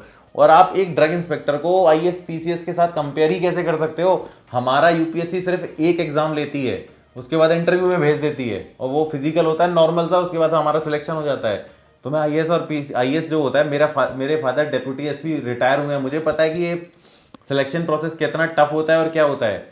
इनके प्रोसेस में कितनी टेक्निकलिटीज होती हैं, मतलब टेक्निकलिटीज इन द सेंस कि उनका प्रोसेस कितना कॉम्प्लिकेटेड होता है। एक आईएएस आईपीएस ऑफिसर अपनी अपनी लाइफ के 2 साल तो सिर्फ ट्रेनिंग में ही निकाल देता है। उसका प्रीलिम्स होता है, प्रीलिम्स होने के बाद मेंस होता है जिसमें सब्जेक्टिव एग्जाम अलग होते हैं, वो करने के बाद उनका फिजिकल एक अलग अलग होता है। उनका फिजिकल देख लिया ना तो फटके हाथ में आ जाती है इंसानों की। The toughest physical sort of exam जिनका होता है, उनकी ज़बरदस्त ट्रेनिंग होती है, इंटेंसिव ट्रेनिंग होती है। तो वो ट्रेनिंग इम्पार्ट कराती है उनकी ऑर्गेनाइजेशन। हमारी ऑर्गेनाइजेशन के पास ना इतनी मैन पावर है ना इतना पैसा है कि वो आपको 2 साल की ट्रेनिंग करा दे। उनके यहाँ तो स्टाफ की कमी होती है, स्टाफ को भर्ती करने के लिए चाहते हैं कि हाँ भाई 40-50-100 इंस्पेक्टर और आ जाएं, वो काम को संभाल लें कैसे कैसे करके। हमारी जो job responsibility is just to ensure the patient safety by ensuring the quality of medicine which is available in the market. But एक जो आईएएस पीसीएस ऑफिसर होता है, आईएएस होता है, जो आईपीएस ऑफिसर होता है, उनकी रिस्पॉन्सिबिलिटी बहुत बड़ी होती है हमसे, बिकॉज हमें सिर्फ काम करना है। उनका काम क्या होता है? उनका काम है कि हम जैसे लोगों से काम कैसे करवाना है। They people are the creamy layer people of the country, they are actually bureaucrat, they actually run the country. हम उनसे कंपेयर नहीं कर सकते। आपका उनका एग्जाम का लेवल आप सोचो, उनका एग्जाम का लेवल बहुत बड़ा होता है, तभी तो वो हम जैसे कितने लोग उनके अंडर में काम करते हैं। भाई जो चीज़ जहाँ है मैं उस चीज़ को सलाम करता हूँ, और मैं ये नहीं कहता कि मैं इतना अनकम्पिटेंट हूँ कि मैं वो नहीं बन सकता, लेकिन हाँ मैं ये कहता हूँ सही वक्त रहते अगर मुझे कभी इस चीज़ की गाइडेंस दी जाती तो मैं भी शायद आज वही होता। लेकिन अब ये है, अब दिमाग में चढ़ चुकी है कि अब बिजनेस करना है, बिजनेसमैन ही बनना है, तो भाई अब मैं सारी चीज़ों को पीछे छोड़ चुका हूँ कि अब क्या करना है लाइफ में। लेकिन आप उनसे कंपेयर मत करो। जो एक ग्रेजुएट आदमी जिसकी आप बात कर रहे हो, जो सिविल क्वालिफाई करके एक आईएएस पीसीएस बनता है, 2 साल की ट्रेनिंग कराता है उसका डिपार्टमेंट, और जो ये जो बॉडी है, ये कंट्री की टॉप लेवल बॉडी है, गवर्नमेंट बॉडी, ब्यूरोक्रेट बॉडी, ये इससे कोई कंपैरिजन ही नहीं है। आप गलत जगह कंपेयर करके भाई नहीं कर सकते। अगर देश में बहुत बेरोजगारी है ना, उसके लिए हम जिम्मेदार हैं। हम बाहर ही नहीं निकलना चाहते अपनी कंफर्ट जोन से। सबको ये है कि पहले दिन से हमें पैसा मिलने लगे। भाई अगर पैसा नहीं मिल रहा है, मेहनत करो, इंटर्नशिप करो, फिर जॉब करो। नहीं है, बहुत सारे ऑप्शन है, लेकिन हम ये है कि कभी मेहनत नहीं करना चाहते। हम सिर्फ बेरोजगारी होती है, 4 दिन काम। मेरा भाई है, अपने भाई की बात बताता हूँ, एलएनटी में जॉब करने गया था, थोड़े दिन काम किया, छोड़ के आ गया। भाई जरा सा काम करा लो, जरा सी मेहनत करा लो, फटके हाथ में आ जाती है। लोग नौकरी छोड़ छोड़ के भाग जाते हैं। ऐसा नहीं होता मेरे दोस्त, बहुत मेहनत लगती है। अगर कुछ हासिल करना है तो अपने आप को तपाना पड़ता है। और जब से ये मॉडर्न वर्ल्ड आया है ना, क्रिएटर वर्ल्ड आया है, यूथ खत्म हो चुका है, स्पॉइल हो चुका है। सोशल मीडिया ने पब्लिक को, यूथ को बिल्कुल स्पॉइल कर दिया है। जो टैलेंट बचा भी था ना, वो सब कचड़े में चला गया है। तो मेहनत करनी है ना मेरे दोस्त, तो मेहनत करो। पर ये आईएएस पीसीएस लोगों से कंपेयर मत करो, इनका लेवल एक अलग ही होता है, और ये बहुत अलग लेवल पे मेहनत करते हैं। 2 साल जो इनकी रगड़ के ट्रेनिंग की जाती है ना, ये गधे को भी घोड़ा बना देते हैं। और वहाँ एक्चुअल में गधे सिलेक्ट भी नहीं होते हैं। वहाँ एग्जाम जो होता है ना, वो फाड़ के रख देता है एग्जाम सिविल का। मुझे पता है, मैंने पेपर देखा था जब मेरी वाइफ ने पीसीएस का मेंस निकाला था। मैंने देखा था एग्जाम का पेपर का, वो मुझे कुछ नहीं आता था। मैं समझ में आ गया था कि देखो इतने टॉप वॉप करने के बाद भी मैं कितना पानी में हूँ। तो चीज़ें बहुत डिफरेंट है मेरे दोस्त, बहुत चीज़ें अलग होती हैं। तो गलत चीज़ से आप कंपेयर कर रहे हो अगर एक्सपीरियंस नहीं है। और एक्सपीरियंस तो वैसे भी हटने वाला है आपके लिए। अब तो ओपन फील्ड है, ओपन ग्राउंड होने वाला है। अब जिसमें दम है वो जाके सिलेक्ट हो जाओ, मैं तो साफ सीधी बात कहता हूँ। पर जो मेरे एक्चुअल में, जो मेरे अपने एकदम लॉयल, मेरी फैमिली जिसको, जो मुझे मानते हैं, तो वो मेरे कहने का मैसेज समझ गए होंगे कि मैं उनको क्यों इंस्पायर करता हूँ, क्यों मोटिवेट करता हूँ एक्सपीरियंस लेने के लिए।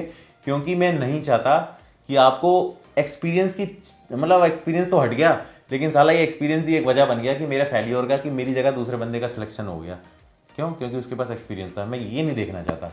मैं चाहता हूँ कि जिसने साला एग्जाम निकाला हो ना, वो जाके सिलेक्ट हो गया है और मुझे बोले कि सर आई गॉट सिलेक्टेड, तब मुझे खुशी मिलेगी। ये एक्सक्यूज जो देने वाले लोग हैं ना, मुझे उनसे बिल्कुल खुशी नहीं मिलती है।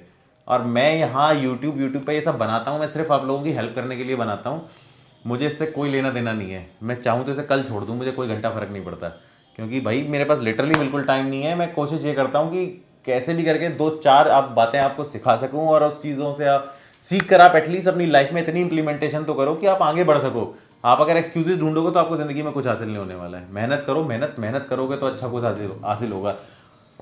तो अब बहुत बड़ा वीडियो हो गया, बहुत बोल दिया। पानी मांग रहा है मेरी बॉडी। अब मैं देखता हूँ उसको क्या एडिट कर पाऊंगा, कैसे क्या कर पाऊंगा। लगा नहीं एडिट कर पाया तो मैं रॉ का रॉ पोस्ट कर दूंगा। माफ कर देना जो भी गलती हुई हो। और उसके बाद भी अगर किसी का दिल दुखा हो तो भाई I am really very sorry. मैं कभी किसी फ्रेशर को डिमोटिवेट नहीं करना चाहता। मैं हर एक बंदे को मोटिवेट करना चाहता हूँ इस बात के लिए कि जिंदगी में आगे बढ़े, बाहर निकले, कुछ करे, एक्सपीरियंस लेके आए। साला कैसे भी करके एक्सपीरियंस खत्म होने वाला है, ठीक है, कोई बात नहीं। बट ऐसा नहीं है कि तुम साला डेड हो जाओ, सो जाओ कि नहीं भाई अब तो एक्सपीरियंस खत्म हो गया, अब तो हम भी अप्लाई करेंगे, कुछ भी करेंगे ना। ऐसा नहीं होना चाहिए। लेके आओ, क्योंकि आपके खिलाफ उस चीज़ को प्रेफरेंस हमेशा मिलेगी। तो इन्हीं शब्दों के साथ मैं इस वीडियो को आज यहाँ खत्म करना चाहूंगा। और इस वीडियो के नीचे आप फटाफट कमेंट कर दीजिए, धड़ाधड़ कमेंट कर दीजिए क्या क्या और आपके डाउट्स हैं और क्या क्या अच्छी चीज़ें हैं जो हम आपस में डिस्कस कर सकते हैं।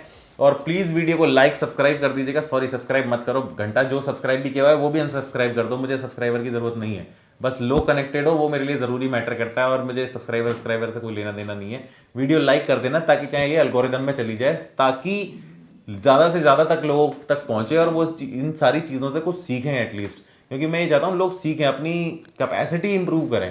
That is my main mission to be here only. Okay, तो बड़ा अच्छा लगा बातचीत करके। इंस्टाग्राम का आईडी मेरा है, जो डाउट हो वहाँ डायरेक्टली कनेक्ट कर सकते हैं आप। मिलते हैं हम अगले दिन किसी और दिन, जैसा भी टाइम लगेगा, एक नए वीडियो के साथ। Till then wish you a very good day. जय हिंद।